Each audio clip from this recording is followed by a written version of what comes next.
নতুন ভালোবাসার গল্প পেতে, দেখতে এবং শুনতে আমাদের চ্যানেলটি সাবস্ক্রাইব করে পাশে থাকা বেল আইকনটি ক্লিক করুন। পড়ছি। এতটুকু বলে টর্চ জলদি নিচের পায়ে স্কেটিং শু পরাতে লাগলো, কিন্তু ওটা কিভাবে পরে বর্ষা তো সেটাই জানে না। বর্ষা বেশ হতাশ হয়ে বলল, আমি কিভাবে পরবো এটা? প্রত্যুত্তরে শুভ্র শ্বাস ফেলে নিজেকে শুটা সুন্দর মতো পরে বর্ষাকে উদ্দেশ্য করে বলল, আমার কাছে দাও। বর্ষাও দিল। শুভ্র সযত্নে পরিয়ে দিল বর্ষাকে স্কেটিং শু। পুরোটা সময় বর্ষা শুধু দেখিয়ে গেছে শুভ্রকে। শুভ্রের পড়ানো শেষ হতে এসে চোট দিল একটা। সাথে সাথে বর্ষা তাকালো শুভ্রের যাওয়ার পানে। কি সুন্দর 1 মিনিটে এই কাজটা করে ফেললো, কিন্তু সে কি করে স্কেটিং করবে? শুভ্র পুরো মাঠটায় একটা রাউন্ড মেরে চলে আসলো বর্ষার কাছে। তারপর বলল, দেখলে কতটা সহজ? এখন তুমি আসো, দেখবে পারবে। কিন্তু বর্ষার সাহস কুলাচ্ছে না। বর্ষা ভয়ের তো চেহারা নিয়ে বলল, আমি পারবো না, আমার ভয় লাগছে। আগে উঠে তো দাঁড়াও। শুভ্রের কথা শুনলো বর্ষা। আস্তে আস্তে সামনের বেঞ্চটাতে ধরে উঠে দাঁড়াতে লাগলো সে, কিন্তু ব্যর্থ। বর্ষা বয়ের ছুটে সোজা হয়ে দাঁড়াতেই পারছে না। বর্ষার কাজ দেখে শুভ্র এগিয়ে গেল বর্ষার কাছে। তারপর হাত ধরে আস্তে আস্তে সোজা হয়ে দাঁড়ালো। বর্ষাও দাঁড়ালো, কিন্তু তার স্কেটিং সুজুরা তাকে সায় দিল না। তার স্লিপ কেটে পড়ে যেতে নিলে সে সাথে সাথে শুভ্র বর্ষাকে নিজের দিকে টেনে ঝাপটে জড়িয়ে ধরলো বুকে। কাছাকাছি এলে দুজনেই বর্ষা তাকালো শুভ্রের দিকে। তারপর বলল, আমি বলেছিলাম আমি পারবো না।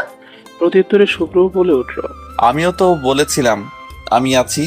আমার কোমরটা ভেঙে যাবে শুভ্র। বর্ষার কথা শুনে শান্ত দৃষ্টিতে বলল শুভ্র।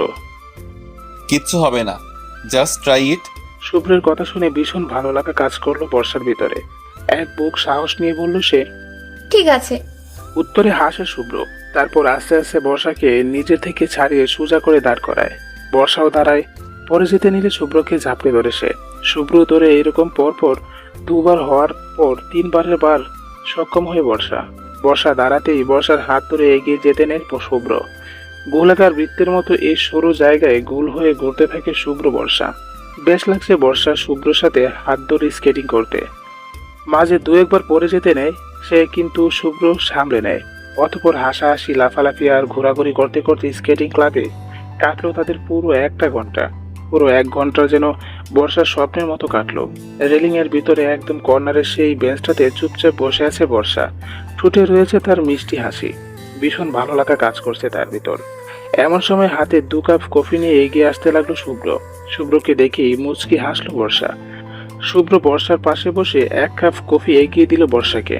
বর্ষাও নিল কফির কাপে এক চুমুক দিয়ে বলল সে, আপনাকে অসংখ্য ধন্যবাদ শুভ্র, আমায় এত সুন্দর একটা জায়গায় নিয়ে আসার জন্য, সাথে এত সুন্দর মুহূর্ত কাটানোর জন্য। প্রত্যুত্তরে তেমন কিছু বলল না শুভ্র, শুধু মুচকি হাসে। শুভ্র বর্ষা দুপুরে লাঞ্চ সারে একটা বড় সড়ো 5 স্টার হোটেলে। বর্তমানে গাড়ি করে আবারও কোথাও একটা যাচ্ছে তারা। ধীরে ধীরে ঠান্ডার প্রখরতা আরো বাড়ছে। রাস্তার কর্নার কর্নার জুড়ে বেশি আসছে সাদা রঙের কিছু আবরণ। বর্ষা তাকিয়ে রইল সেই রাস্তার দিকে। হাতে মোজো, পায়ে মোজো, গলায় মাফলার পরে নিয়েছে। মাত্রই মাথায় একটা টুপি পরেছে সে। ছোটবেলা থেকে ঠান্ডা জিনিসটা খুব একটা সহ্য করতে পারে না বর্ষা। যদিও হাতে পায়ে মোজা পরার পর এখন ঠান্ডা কম লাগছে। আর গাড়ি জানালা অফ থাকায় কারণে ঠান্ডা সেইভাবে গ্রাস করতে পারছে না তাকে। হঠাৎ প্রশ্ন ছুড়ে বসলো বর্ষা। আমরা এখন কোথায় যাচ্ছি? খুব মনোযোগ দিয়ে গাড়ি ড্রাইভ করছিল শুভ্র। হুট করে বর্ষার এমন কথা শুনে বেশি না ভেবে বলে উঠল সে। আরোহীদের বাড়ি। সাথে সাথে চোখ বড় বড় হয়ে যায় বর্ষার। অত্যাধিক হারে খুশি হয়ে বলে সে। সত্যি? উত্তরে মাথা নাড়িয়ে বলে শুভ্র। শুভ্রের কথা শুনে ফট করে শুভ্রের গলা জড়িয়ে ধরে বর্ষা। সাথে গালে চুমুকে বলে সে, আপনাকে এতগুলো ধন্যবাদ জামাই। হুট করে এমন কিছু হওয়ার জন্য মোটেও প্রস্তুত ছিল না শুভ্র। ঘটনার চক্রে চোখ বড় বড় হয়ে যায় তার। এদিকে বর্ষা হুট করে কি করে ফেললো ভাবতে এখন লজ্জায় মাটি মিশে যেতে ইচ্ছে করছে তার। অত্যাধিক হারে এক্সাইটিং হয়ে গেল সে। কিস করে বসলো ভাবতেই ঠোঁটে কামড় দিল সে। কোনো কিছু না ভেবে জানালার দিকে মুখ ঘুরিয়ে খিচে চোখ বন্ধ করে মিনমিন কণ্ঠে বলল সে, এ বাবা, এটা আমি কি করলাম? আর শুভ্র সেও পুরো শক্ট হয়ে গাড়ি চালাতে লাগলো। তাকালো না কোথাও, না ডানে না বামে। স্থির রইল তার চোখ সামনের ওই সোজা রাস্তার দিকে। বাড়িতে কলিং বেল বাজাতেই আরোহী এসে দরজা খুলল। সামনেই তার প্রাণ প্রিয় বেষ্টু বর্ষাকে দেখে খুশি হয়ে ঝাপটে ধরে জড়িয়ে ধরলো তাকে। বর্ষাও ধরলো। আরোহী জানতো আজ বর্ষা আসবে, কারণ শুভ্রের সাথে তার সকালে কথা হয়েছিল। অতঃপর আরোহী বলে উঠল, কেমন আছিস তুই? খুব ভালো, তুই? ভালো। এখন তোমরা চলে এসেছো, আরো ভালো থাকবো। এতটুকু বলে শুভ্র বর্ষাকে ভিতরে ঢোকালো আরোহী। ওরাও ঢুকলো। এরই মাঝে ওদের দিকে দৌড়ে আসলো আরোহীর 2 বছরের ছেলে রুশ। বর্ষা খুশি হয়ে কোলে তুলে নিল তাকে, তারপর বলল, কেমন আছো তুমি? রুশু সেইভাবে এখনো কথা বলতে শিখেনি। তারপর 2 ওয়ার্ড বলল, আসলো বর্ষা। এরই মাঝে শুভ্র হাত করে আনা একটা গিফট বক্স এগিয়ে দিল বর্ষার কাছে। তারপর হালকা নিজ স্বরে বলল, এটা দাও ওকে বার্থডে গিফট। বর্ষা অবাক হলো। পরক্ষণে শুভ্রের দিকে তাকিয়ে মুচকি হেসে বলল সে। Thank you. আসলো শুভ্র। বর্ষা শুভ্রের কাছ থেকে গিফট বক্সটা নিয়ে এগিয়ে দিল রুশির হাতে। তারপর বলল, এটা তোমার জন্য বার্থডে গিফট। বার্থডের দিন তো আসতে পারিনি, তাই আজ দিলাম। বর্ষার কাণ্ডে আরোহী বলে উঠল, এসবের কি দরকার ছিল? অবশ্যই ছিল। রুশু নেমে পড়লো কুল থেকে, গিফটটা নিল, গিয়ে দিল মায়ের কাছে। আরোহী গিফটটা সাইডে রেখে বলল, তোমরা বসো, আমি এক্ষুনি আসছি। শুভ্র বর্ষাও বসলো সোফায়। পুরো রুমটা চোখ বোলালো দুজনে। বেশ সুন্দর আর পরিপাটির সময় যাচ্ছিল। হাসি হাসি হালকা খাওয়া দাওয়া আর গল্প সল্প করে কেটে গেল অনেকটা সময়। বিকেল পেরিয়ে প্রায় সন্ধ্যা হওয়ার কাছাকাছি। এখন শুভ্র বর্ষা গাড়ি করে বাড়ি ফিরবে। আরোহীর জামাই রাগ করে বাড়িতে আসায় আজ আর দেখা হলো না তার সাথে। আরোহী বলেছিল আজ রাতটা তাদের এখানে কাটাতে, কিন্তু কাল শুভ্রের অফিস আছে, তাই আর থাকলো না। দরজার সামনে দাঁড়িয়ে আছে শুভ্র বর্ষা, আরোহী আর আরোহীর কোলে তার ছেলে রুশু। আরোহী কিছুটা মন খারাপ নিয়ে বলল, অ্যাটলিস্ট ডিনারটা করে যান দুলা ভাই। উত্তরে শুকনো হাসলো শুভ্র। আর বর্ষা বলে উঠল, অন্য আরেকদিন। আর সামনের সপ্তাহে ভাইয়াকে নিয়ে আমাদের বাড়িতে আসা চাই কিন্তু। বর্ষার কথা শুনে আরোহী খুশি মনে বলল। নিশ্চয়। অতঃপর আরোহীকে বিদায় জানিয়ে আবারও বেরিয়ে পড়লো শুভ্র বর্ষা। গাড়ি করে আবারও যাচ্ছে শুভ্র বর্ষা, তবে এবার আর অন্য কোথাও নয়, সোজা বাড়িতে যাবে তারা। আকাশপথ বেয়ে গুড়ি গুড়ি পড়ছে তুষার, চারপাশটা ধীরে ধীরে ডুবে যাচ্ছে সাদা তুষারে। আজকের দিনটা খুব সুন্দর কাটলো বর্ষার সাথে শুভ্রেরও। পাক্কা 1 ঘন্টা রাস্তা পেরিয়ে অবশেষে বাড়ির সামনে আসলো শুভ্র বর্ষা। সন্ধ্যা হয়ে গেছে অনেক আগেই। গাড়ি থেকে নামতেই নিজের বাড়িটা দেখে খুশিতে গদগদ হলো বর্ষা, কারণ তাদের বাড়ি পুরোটা জায়গায় বরফে ঢেকে গেছে। মুগ্ধ হলো বর্ষা প্রকৃতির এমন সৌন্দর্য দেখে। শুভ্র এগিয়ে আসলো বর্ষার কাছে, তারপর বলল, চলো। চলুন। বর্ষার কথা শুনে শুভ্র এগিয়ে গেল আগে। হঠাৎ গায়ের কিছুটা আঘাত লাগতেই পিছনে ঘুরে তাকালো শুভ্র। সাথে সাথে বর্ষা আবারও বরফের গোলা তৈরি করে মারলো শুভ্রের গায়ে। অবাক হলো শুভ্র, সাথে প্রচন্ড রেগে গেল। হোয়াট দ্য হেল, এটা কি করলে তুমি? সাথে সাথে ঘাবড়ে গেল বর্ষা। ভেবেছিল শুভ্র হয়তো তার মতো বরফ নিয়ে মেতে উঠবে, কিন্তু না। বর্ষার মাথা নিচু করে বলল, সরি। Sorry what? সরি তোমাকে তো আমি। বলে নিচ থেকে বরফ উঠিয়ে সেও মারলো বর্ষার গায়ে। সাথে সাথে চমকে উঠলো বর্ষা। শুভ্রের দিকে তাকালে শুভ্র হাসলো। শুভ্রের কাণ্ডে বর্ষা খুশি হয়ে বলল, আপনাকে তো আমি। বলে বরফ নিয়ে এগিয়ে গেল বর্ষা শুভ্রের দিকে। বর্ষার কাজ দেখে শুভ্র ছুট লাগালো। তারপর শুরু হলো শুভ্র বর্ষার ছুটোছুটি। পুরো বাড়ি জুড়ে বরফ নিয়ে লাফালাফি করতে লাগলো দুজন, যেন এক অন্যরকম ভালো লাগা।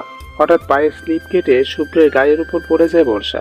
আচমকা এমনটা হওয়াতে শুভ্র তাল সামলাতে না পেরে পড়ে যায় নিচের বরফের বুকে। দুজনে তাকিয়ে রয়ে দুজনের দিকে। দুজনের চোখ কিছু একটা বলছে।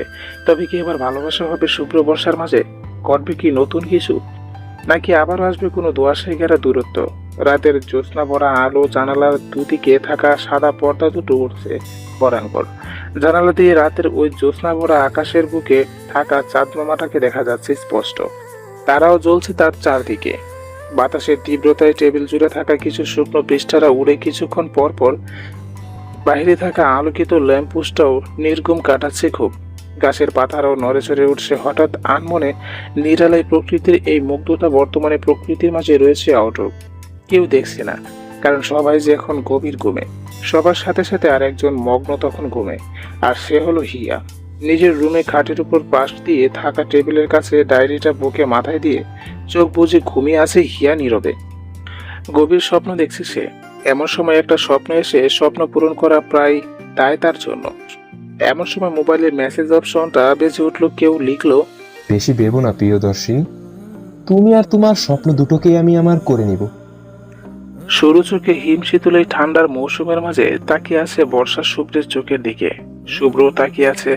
হঠাৎই নিজের হুঁশ আসতে শুভ্র থেকে চোখ সরিয়ে ফেলে বর্ষা। তারপর আস্তে আস্তে শুভ্রের উপর থেকে উঠে পড়ল সে। আনমনে মুচকি হেসে বলল, সরি। এতটুকু বলে তৎক্ষণাৎ দৌড়ে বাড়ির ভিতরে চলে যায় বর্ষা। লজ্জায় নাল নীল বেগুনি হয়ে গেছে সে। বর্ষার কাণ্ডে হাসলো শুভ্র। শুয়ে পড়ল সে বরফের মাঝে। তারপর চোখ বন্ধ করে আকাশ পানে তাকিয়ে কাউকে উদ্দেশ্য করে বলল শুভ্র, থ্যাংক ইউ উপন্যাসিকা, হয়তো তুমি ঠিকই বলেছিলে। ভালো, আমি এই বোকারানির সাথেই থাকবো। আর ভালোবাসাটা? ভেবে চোখ বন্ধ করে ফেলল শুভ্র। দু হাত জড়িয়ে ধরল বুকে। নিমেষে বর্ষার হাসি মাখা মুখটা ভেসে আসলো তার সামনে। চোখ খুললো আবারও। জুড়ে নিঃশ্বাস ফেললো আনমনে। আজ দিনটা যেন বেশ ভালো কাটলো তার। নিজের রুমে ঢুকে আয়নার সামনে দাঁড়িয়ে জুড়ে জুড়ে নিঃশ্বাস ফেললো বর্ষা। নিজের গাল দুটোকে দু হাতে আলতোভাবে চেপে ধরলো সে। পুরো গরম হয়ে গেছে, লজ্জা পুরো লাল হয়ে যাওয়ার অবস্থা তার। বর্ষা আয়নার দিকে তাকিয়ে বলে উঠল, এতটা লজ্জার পর ও বা কি আছে? আসলো আনমনে। মাঝপথে কেটেছে দুদিন। ঘড়ির কাঁটাটা টিক টিক করে চলছে বেশ। রাত চলছে মাঝামাঝি সময়ে। কাল শুভ্রের জন্মদিন, তাই এই রাতের বেলাতে পুরো বাড়িটা খুব সুন্দর করে সাজিয়েছে বর্ষা শুভ্রকে সারপ্রাইজ দিতে। শুভ্রের পছন্দ মতো সব খাবারই বানিয়েছে, সাথে আজ মনটা খুবই ভালো বর্ষার। বাড়ি জুড়ে গুনগুন করে গান গাইছে, সাথে নিজেকে তৈরি করছে সে। আজ মন মতো সাজবে। গায়ে বাহারি রঙের শাড়ি পরেছে সে। চুল দিয়েছে খুলে, কানে ঝুমকো, এক হাতে বাহারি রঙের চুড়ি আর অন্য হাতে ঘড়ি। চোখের কাজল, আইলাইনার, মাস্কারার সাথে ঠোঁটে লাল লিপস্টিক দিয়ে খুব সুন্দর করে নিজেকে সাজিয়েছে সে। ঘড়ির কাঁটায় তখন প্রায় রাত 11টা ছাড়িয়ে গেছে। আর 1 ঘন্টা পরেই কালকের নতুন সময় শুরু হবে। বর্ষার মনে মনে প্রার্থনা করছে আজ অন্তত শুভ্র টাইম মতো বাড়িতে আসুক, যেন ঠিক রাত 12টার সময়ে শুভ্রকে সারপ্রাইজ দিতে পারে বর্ষা। বর্ষার ভাবনাগুলোর মাঝে বাড়ির কলিং বেলটা বেজে উঠল উচ্চ স্বরে। সাথে সাথে হালকা চমকে উঠল বর্ষা। আজ বেশি এক্সাইটিং হয়ে গেছে বর্ষা। বসা থেকে উঠে দাঁড়ালো বর্ষা। তারপর আয়নার এক পলক দেখে শাড়িটার কুশি ধরে মনে মনে দরজা খুলে যেন শুভ্রকে দেখে এমন চিন্তা ভাবনা নিয়ে আস্তে আস্তে এগিয়ে গিয়ে চলল বর্ষা। দরজা পর্যন্ত আসতে আবারও কলিং বেলটা বেজে উঠল। বর্ষা চোখ বন্ধ করে মনে মনে বলল, প্লিজ দরজার ওপাশে থাকা ব্যক্তিটি যেন শুভ্রই হয়। মনে মনে এমন প্রার্থনা করে জোরে শ্বাস ফেলে চোখ খুলে আস্তে আস্তে খুলতে লাগলো দরজা। দরজা খুলতে সত্যি সত্যি শুভ্রকে থেকে প্রচন্ড লেভেলের খুশি হয়েছে। আর শুভ্র এত রাতে বর্ষাকে এমন সাজসজ্জার চেহারা দেখে বেশ অবাক হয়ে বলল, এত রাতে সেজে গুজে কোথায় যাচ্ছ? আর দরজা খুলতে এত টাইম নিচ্ছিলে কেন? প্রত্যুত্তরে বর্ষা বেশি কিছু না ভেবে বলল, এমনি। এমনি এমনি দরজা খুলতে দেরি হচ্ছিল? শুভ্রের কথা শুনে হালকা খুশি ভাব নিয়ে বলল বর্ষা। ওই আর কি, আমার ভালো লাগছে দেখতে। বর্ষার কথা শুনে আবারও পিছনে ঘুরে তাকিয়ে বর্ষার দিকে তাকালো শুভ্র। আজ বেশ অন্যরকম লাগছে বর্ষাকে। শুভ্র নিজের পায়ে জুতোটা খুলতে খুলতে বলল, সুন্দর লাগছে, কিন্তু এত রাতে সেজেছ কেন? শুভ্রের কথা শুনে খুশি হয়ে বর্ষা তারপর বলে, এমনি। এটাও এমনি? ততক্ষণে শুভ্র জুতো খুলে তাকায় বাড়ির ভিতরে। বেশ পরিপাটি আর স্বাচ্ছন্দ্য লাগছে বাড়িটাকে। শুভ্র বেশ খানিকটা অবাক হয়ে বলল, আজ কি স্পেশাল কিছু আছে বর্ষা? আছে তো। বর্ষার কথা শুনে বেশ অবাক চোখে তাকায় শুভ্র বর্ষার দিকে। তারপর বলে, কি সেটা? উত্তরে এক্সাইটিং হয়ে বলল বর্ষা, আপনার জন্য একটা সারপ্রাইজ আছে শুভ্র। তাড়াতাড়ি রুমে গিয়ে ফ্রেশ হয়ে আসুন, হাতে বেশি সময় নেই। কি সারপ্রাইজ? শুভ্রের কথা শুনে দেয়ালে ঝুলে থাকা ঘড়িটার দিকে তাকিয়ে বলে বর্ষা। এত কিছু বলার সময় নেই, আগে গিয়ে ফ্রেশ হন, তারপর বলবো। বলে শুভ্রকে ঠেলে ঠুলে রুমে নিয়ে ওয়াশরুমে ঢুকিয়ে দেয় বর্ষা। বর্ষার কাজে হতাশ শুভ্র। কিছু যে বলবে তারও কোনো সুযোগ দেয়নি বর্ষা। শুভ্র ওয়াশরুমে ঢুকে বলে, আগে আমায় বলবে তো আজ কি? উত্তরে ওয়াশরুমের বাইরে দাঁড়িয়ে থাকে বলে বর্ষা। বলবো বলছি তো, আগে আপনি তাড়াতাড়ি ফ্রেশ হয়ে আসুন তারপর। কিন্তু বর্ষা। প্লিজ শুভ্র, আর প্রশ্ন করবেন না। হঠাৎ শুভ্র আর কিছু বলল না। বিনিময়ে সে ওয়াশরুমের দরজা আটকালো। নিমিষেই ঘড়ির কাঁটায় 11:40। রুমের মধ্যে পায়চারি করছে বর্ষা। সময় মতো সবটা করতে পারবে কিনা ভেবেই টেনশন হচ্ছে তার। এর মধ্যে টাওয়াল পরে ওয়াশরুম থেকে বের হয়ে শুভ্র। দরজা খোলার আওয়াজ পেতে পিছনে ঘুরে তাকায় বর্ষা। শুভ্রের দিকে এক পলক তাকিয়ে চটজলদি চোখ সরিয়ে ফেলে বর্ষা। তারপর বলে, বিছানার উপর আপনার জামা কাপড় রেখেছি আমি, ওগুলো পরে তাড়াতাড়ি চলে আসুন নিচে। আমি আপনার জন্য অপেক্ষা করছি শুভ্র, প্লিজ দেরি করবেন না। এতটুকু বলে তাড়াতাড়ি রুম থেকে বেরিয়ে যায় বর্ষা। বর্ষার কাছে আরো নিরাশ শুভ্র। সে বুঝতে পারছে না বর্ষা এক্স্যাক্টলি করতে কি চাইছে। অতঃপর বেশি ভাবলো না শুভ্র। চটজলদি বর্ষার রাখা কালো শার্ট প্যান্ট পরে নিয়ে চুল মুছতে মুছতে দরজা খুলে বের হলো শুভ্র। ঘড়ির কাটা 11:50। এবার বেশ টেনশন হচ্ছে বর্ষার। শুভ্র এখনো কেন আসছে না? টাইম মতো না হলে কি করে হবে এসব? এরই মাঝে শুভ্র নিচে নেমে এলো। শুভ্রকে দেখে খুশি হয় বর্ষা। চটজলদি এগিয়ে যায় শুভ্রের কাছে। তারপর ওর হাত ধরে বলল বর্ষা, আপনি চলে এসেছেন? আর একটু আগে আসতে পারলে না? যাই হোক, চলুন আমার সাথে। এ বলে শুভ্রের হাত ধরে টেনে নিয়ে যেতে থাকে বর্ষা। বর্ষার কাছে শুভ্রের বিস্ময়কর ভরা কণ্ঠ নিয়ে বলল, আমায় কোথায় নিয়ে যাচ্ছ বর্ষা? আমি কিন্তু তোমার কাজকর্ম কিছু বুঝতে পারছি না। আপনাকে কিছু বুঝতে হবে না, আপনি শুধু চলুন আমার সাথে। বলে নিজের হাতের ঘড়ির দিকে তাকাতে তাকাতে চলে যায় বর্ষা ছাদের উদ্দেশ্যে। হাতে আর মাত্র 4 মিনিট আছে। বর্ষা এমন উত্তেজিত হওয়া ভাব দেখে বেশ বিস্মিত হয় শুভ্র, তবে কিছু বলে না, কারণ সে বুঝতে পেরেছে এখন কিছু বললে বর্ষা কিছু বলবে না তাকে। বর্ষা চটজলদি শুভ্রকে নিয়ে এসে দাঁড় করায় ছাদে। খুব বেশি উঁচুতে নয়, ছাদটা অল্প কিছু সিঁড়ি পার হয়ে ছাদ। শুভ্র বেশ বিস্মিত হয়ে তাকায় ছাদের পুরোটা ছাদটায় অন্ধকারে টুইটুম্বর, যা দেখে বলে শুভ্র, তুমি আমায় এখানে কেন নিয়ে আসলে বর্ষা? প্রত্যুত্তরে শুভ্রের ঠোঁটে আঙ্গুল দিয়ে বলে উঠল। হুশ! সঙ্গে সঙ্গে থমকে যায় শুভ্র। সে ভাবেনি বর্ষা এমন কিছু করবে। শুভ্রের চোখের দিকে তাকাতেই পিছনে ঘুরে বসে বর্ষা। শুভ্র থেকে কয়েক কদম দূরে যায় সে। শুভ্র শুধু নির্বাক হয়ে তাকিয়ে আছে বর্ষার পানে। অল্প কিছুক্ষণ পর বর্ষা আবারও তাকায় ঘড়ির দিকে। তারপর জুড়ে নিঃশ্বাস ফেলে শুভ্রর দিকে তাকাতে তাকাতে আর পিছন যেতে বলে, 5 4 3। বর্ষার কাছে আরো অবাক হয়ে তাকিয়ে রয় বর্ষার পানে। এর মাঝে বর্ষা মুখে হাসি নিয়ে পিছনে যেতে যেতে দুহাত অপসারিত করে জুড়ে চেঁচিয়ে বলে উঠল। 2 1 0। হ্যাপি বার্থডে শুভ্র। সঙ্গে সঙ্গে পুরো ছাদ আলোয় ভরে যায়। আকাশ পথে বেরিয়ে চলে উঠল আলোরা। আতশবাজিটা জ্বলে উঠে তৎক্ষণাৎ।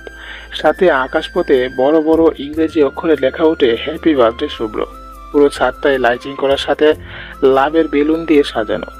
মাঝখানে একটা টেবিলের উপর ক্যান্ডেল দিয়ে সাজানো। তার মাঝে মুখে একগাল হাসি নিয়ে দাঁড়িয়ে আছে বর্ষা। শুভ্র জাস্ট হা হয়ে তাকিয়ে আছে পুরো জায়গাটার দিকে। সে তো ভুলেই গিয়েছিল আজ তার জন্মদিন। শুভ্র জাস্ট নির্বাক চোখে তাকিয়ে রয় বর্ষার মুখের দিকে। সে ভাবেনি বর্ষা তাকে এমন কোনো সারপ্রাইজ দিবে। শুভ্র একটু একটু করে এগিয়ে যায় বর্ষার প্রাণে। বর্ষা মুখে মিষ্টি হাসি নিয়ে তাকিয়ে রয় শুভ্রের দিকে। পরিশেষে টাইম টু টাইম সবটা করতে পারে সে। বর্ষা শুভ্রের দিকে এগিয়ে এসে বলে, হ্যাপি বার্থডে জামাই, শুভ জন্মদিন। শুভ্র খুশি হয়, ভীষণ খুশি হয়। হুট করে জড়িয়ে ধরে সে বর্ষাকে।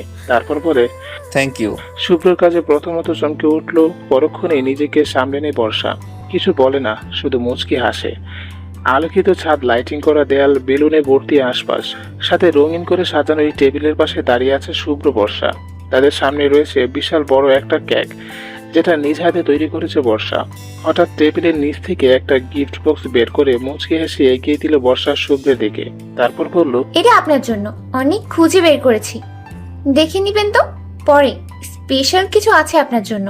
শুভ্র নেয় বক্সটা। খুলতে নিলে বলে বর্ষা, এখন খোলা লাগবে না, আপনি পরে দেখে নিন। অবাক হয় শুভ্র, তবে বেশি না ভেবে বলে, ঠিক আছে। অতঃপর কেক কাটে দুজনে। সাথে খুব সুন্দরভাবে সেলিব্রেট করে শুভ্রের জন্মদিন। হালকা শীত শীত ভাব, চারপাশে আকাশটা জলজল করছে খুব। সাথে সাথে জলজল করছে শুভ্রর বর্ষার মুখ। এবার তবে ভালোবাসাটা হয়েই যাবে। আচমকা শুভ্রের গালে কেক লাগিয়ে দিয়ে বর্ষা। বর্ষার এমন কাজে চমকে যায় শুভ্র। পরক্ষণে খুশি হয়ে সেও লাগিয়ে দিতে নেয় বর্ষাকে। শুভ্রর কাছে চোট লাগায় বর্ষা। তারপর শুরু হয় দুজনের মাঝে ছুটাছুটি। খুশিরা আজ উড়ছে আকাশ বেয়ে, ছুটছে হিম শীতল মেশানো পাহাড়ের মাছ দিয়ে। ভালোবাসা জড়িয়ে আছে আজ ধূসর রঙের মাঠ জুড়ে।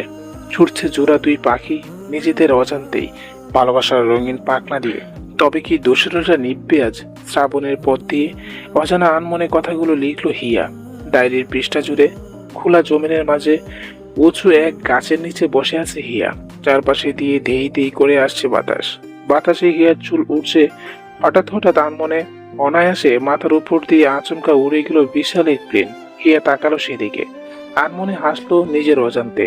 মাথার উপর থাকা গাছের পাতা ছিঁড়ে এসে পড়লো তার গায়ে। হিয়া তাকালো সেই গা ঘেঁষা পড়ে যাওয়া শুকনো পাতার দিকে। তারপর আনমনে গালে হাত দিয়ে বলল, ভালোবাসা সত্যি খুব সুন্দর, তাই না মিষ্টি পাতা? মুচকি হাসলো নীরবে। গাড়ি হাত দিয়ে তাকাতে হিয়া আকাশের পানে গুদুলি বিকেল তখন। আকাশটা বেশ সুন্দর আজ। বিশাল সবুজে ঘেরা মাঠের মাঝখানে একটা সুন্দর সবুজ ঘেরা গাছের নিচে বসেছিল হিয়া। আজ হুট করে বাড়ি থেকে বেরিয়ে এখানে এসে বসে আছে সে, কিন্তু এখন থেকে যেতে হবে, অনেকটা দেরি হয়ে গেছে। হিয়া দাঁড়ালো তৎক্ষণাৎ, হাতে থাকা ডায়েরিটার সাথে ব্যাগটা নিয়ে এগিয়ে যেতে লাগলো সে। হঠাৎ ডায়েরির ভিতর থেকে নিচে পড়লো একটা ছেঁড়া পৃষ্ঠা, যেখানে লেখা ছিল ধূসর শ্রাবণ। বাতাসের তীব্র ছোঁয়ায় হুট করে কোথাও একটা উড়ে গেল সেটা। কেউ দেখলো না, হয়তো কেউ দেখবেও না। মিলিয়ে যাবে আজ সবুজের মাঝে ঘাসের বুকে ছিঁড়ে অজানা কোনো পথে অবহেলায় অবহেলিত আকাঙ্ক্ষা নিয়ে। রাত একটার কাছাকাছি আলোকিত ছাদ জড়িয়ে ছিটিয়ে থাকা বেলুন সাথে ঝলমলে আকাশের মাঝে পাশাপাশি দুটো রঙিন চেয়ারে বসে আছে শুভ্র আর বর্ষা। আকাশ দেখছে তারা। কিছুক্ষণ আগেই লাফালাফি করে এখানে এসে বসেছে দুজন। হালকা শীত শীত ভাব, যদিও ধীরে ধীরে শীতের প্রখরটা আরো চওড়া হচ্ছে। বর্ষা গুটিসুটি মেরে বসে আছে, চুপচাপ কিছু বলছে না। আর শুভ্র হঠাৎ আকাশপথে তাকিয়ে বলে উঠল, আমাকে এত সুন্দর সারপ্রাইজ দেওয়ার জন্য অসংখ্য ধন্যবাদ তোমায় বর্ষা। প্রতিউত্তরে মুচকি হেসে বলল বর্ষা। Mention not. বর্ষার কথা শুনে শুভ্র তাকায় বর্ষার মুখের দিকে, তারপর বলে, জানো তো, জীবনটা কখন কোন দিক দিয়ে কোথায় চলে যাবে বোঝা যায় না। সেদিন অনেক ঠিকই বলেছিল। শুভ্রর কথা শুনে বর্ষা অবাক হয়ে বলল। কি বলেছিল অনিক ভাইয়া? বর্ষার কথা শুনে শুভ্র কিছু বলতে গিয়েও বলল না, আকাশপথে তাকিয়ে বলল, বলেছিল কিছু একটা বাদ দাও। শুভ্রের কথার প্রত্যুত্তরে আজ জোর করে নিয়ে বর্ষা হঠাৎই কিছু একটা ভেবে বলে উঠল বর্ষা। আপনাকে একটা প্রশ্ন করব শুভ্র। অনেকদিন যাবৎ ভাবছি করব, কিন্তু করে উঠতে পারছি না। আজ করব কি? উত্তরে কিছুক্ষণ চুপ থেকে বলল শুভ্র, করো। আপনি রাগ করবেন না তো? প্রশ্ন উল্টাপাল্টা না হলে রাগ করব কেন? ঠিক আছে, বলছি তাহলে। প্রত্যুত্তরে জুড়ে নিঃশ্বাস ফেলে বলল বর্ষা। আপনি তো বিয়ের দিন চলে গিয়েছিলেন শুভ্র, তাহলে হুট করে ফিরে এলেন কেন? কি এমন ঘটেছিল যার কারণে আপনি ফিরে এলেন? বর্ষার কথা শুনে বিস্মিত হলো শুভ্র। চোখের সামনে ভেসে আসলো একটা ছোট্ট অ্যাক্সিডেন্টের ঘটনা। এয়ারপোর্টের ঠিক সামনে তার গাড়ির সাথে ধাক্কা লেগেছিল কারো। পর বেশে হতভম্ব হয়ে গাড়ি থেকে নেমেছিল শুভ্র। শুভ্র আর কিচ্ছু ভাবে না। এরই মাঝে আবারও প্রশ্ন করলো বর্ষা। কি হলো, কথা বলছেন না কেন? বলুন না, কি হয়েছিল সেদিন? শুভ্র চুপ রইল। বলবে কি বলবে না ভেবে কনফিউজ সে। শুভ্রকে এবারও চুপচাপ থাকতে দেখে হতাশ বর্ষা। হয়তো এমন কিছু হয়েছিল যেটা শুভ্র চাইছে না বর্ষাকে বলতে। বর্ষা আর জোর করলো না, শীতল জোড়া কণ্ঠ নিয়ে বলল উঠল, আপনি যখন বলতে চাইছেন না, তখন আমি জোর করব না শুভ্র। যাই হোক, বাদ দিন, অনেক রাত হয়ে গেছে, শীতও করছি খুব। চলুন ভিতরে যাই। এতটুকু বলে বসা থেকে উঠে দাঁড়ালো বর্ষা। শাড়ির আঁচলটা ঠিক করে অগ্রসর হতে লাগলো রুমের দিকে। বর্ষাকে যেতে দেখে শুভ্র বেশি কিছু না ভেবে হাত ধরে বসলো বর্ষা। শুভ্রের কাছে অবাক চোখে তাকায় বর্ষা শুভ্র দেখে। কিছু বলবে তার আগে শুভ্র নীরব চোখে তাকায় বর্ষার দিকে, তারপর বলে, তুমি শুনতে চাও সেদিন কি হয়েছিল? কেন আমি ফিরে এসেছিলাম জানতে চাও তুমি? প্রতিউত্তরে মাথা নাড়ায় বর্ষা। বসে পড়ে আবারও রকিং চেয়ারে, তারপর বলে, চাই তো, বলবেন আমায়? অবশ্যই বলবো। শুভ্রের কথা শুনে বেশ আগ্রহ নিয়ে বলে বর্ষা। তাহলে বলুন। শুভ্র কিছু বলবে, এরই মাঝে উচ্চস্বরে ফোনটা বেজে উঠলো শুভ্রের। আচমকা এমন হওয়ায় শুভ্র বর্ষা দুজন পুরো চমকে উঠল। তৎক্ষণাৎ ফোনটা তুলে শুভ্র তারপর যা শুনে তাতে বিস্ময় হয়ে শুভ্র বেশি কিছু না ভেবে বলে, আমি এক্ষুনি আসছি। শুভ্রের কথা শুনে বর্ষাও হতাশ হয়ে বলে, কি হয়েছে? কোথায় যাবেন আপনি? ফিরে এসে বলবো তোমায়, কিন্তু আমার এখন যেতে হবে বর্ষা। বাকি কথা পরে হবে। এতটুকু বলে আর 2 মিনিট দেরি না করে হন হন করে দৌড়ে চলে যায় শুভ্র। আর বর্ষা পুরো নির্বাক হয়ে তাকিয়ে রয় শুভ্রর পানে। হুট করে কি হলো এটা যেন বুঝলো না বর্ষা। একরাশ হতাশে সে গ্রাস করলো তাকে। তপ্ত নিঃশ্বাস ফেলে আকাশ পানে তাকালো সে। অভিযোগ করলো একটু, তবে ঠোঁটে কিছু বলল না। যা বলল তার সবটুকুই মনে মনে রইল। মাঝখানে কাটলো 2 দিন। 2 দিন শুভ্রের আচরণে পরিবর্তন এসেছে একটু। যেমন বাড়ি ফিরলে সেভাবে কথা বলে না, অলওয়েজ টেনশন ভাব থাকে একটা। রাতে খুব দেরি করে বাড়ি ফিরে। বর্ষার সাথে সেইভাবে কথা বলে না। আর হুটহাট ফোন আসলে বেরিয়ে যায় বাড়ি থেকে। শুভ্র হুট করে পাল্টে যাওয়া এমন আচরণে বেশ খারাপ লাগা কাজ করে বর্ষার। সে বুঝতে পারছে না শুভ্রের কি হলো। শুভ্রকে যে কিছু জিজ্ঞেস করবে সে সুযোগটা পাচ্ছে না বর্ষা। বিকেল 5টার কাছাকাছি নানা কিছু ভাবতে ভাবতে হাতে কিছু জিনিসপত্র নিয়ে রাস্তা পার হচ্ছিল বর্ষা। মূলত সুপারমার্কেট থেকে বাজার করে ফিরবে বর্ষা। এমন সময় হুট করে একটা সাইকেলের সাথে ধাক্কা লেগে যায় বর্ষার। আচমকা এমনটা হয়ে হাতে থাকা সব ব্যাগপত্র নিচে লুটিয়ে পড়ে তার। রাস্তার মাঝ দিয়ে পড়াতে হাতে আর পায়ে কিছুটা ব্যথা পায় বর্ষা। সেই মুহূর্তে রাস্তা দিয়ে গাড়ি করে যাচ্ছিল তিয়ান। রাস্তার মাঝে এমন মর্মান্তিক ঘটনা দেখে তৎক্ষণাৎ বেরিয়ে আসে সে গাড়ি থেকে। আহত ব্যক্তিটি বর্ষা থেকে চট চলতে এগিয়ে যায় বর্ষার দিকে। তারপর বলে, ভাবি আপনি ঠিক আছেন তো? হুট করে তিয়ানের ভয়েস শুনে বেশ অবাক হয়ে বর্ষা। তারপর কিছুক্ষণ চুপ থেকে বলে বর্ষা। ঠিক আছে আমি। তিয়ান বর্ষার হাত আর পায়ের অবস্থা দেখে বলে উঠল, আপনার হাত পা দিয়ে তো রক্ত বের হচ্ছে, তাড়াতাড়ি হসপিটালে চলুন আমার সাথে। এই বলে তৎক্ষণাৎ বর্ষাকে ধরে গাড়ির ভিতরে বসিয়ে নিয়ে যায় তিয়ান। তিয়ানের কাছে বর্ষা কিছুটা হতবাক হয়ে বলে, আমি ঠিক আছি, হসপিটাল যাওয়া লাগবে না। লাগবে না মানে? কতটা কেটে গেছে দেখছেন? শুভ্র কোথায়? উনি তো অফিসে গেছে। কিন্তু আজ তো অফিসও। দাঁড়ান, আমি এক্ষুনি একটা কল করছি শুভ্রকে। প্রত্যুত্তরে কিছু বলে না বর্ষা। হুট করে বুকের ভিতর ধক করে উঠল তার। শুভ্র কি তবে সকালে অফিসের নাম করে মিথ্যা বলে গেছে? কিন্তু শুভ্র থেকে মিথ্যা বলবে কেন? তার ভাবতে পারছে না বর্ষা। কেমন যেন লাগছে তার।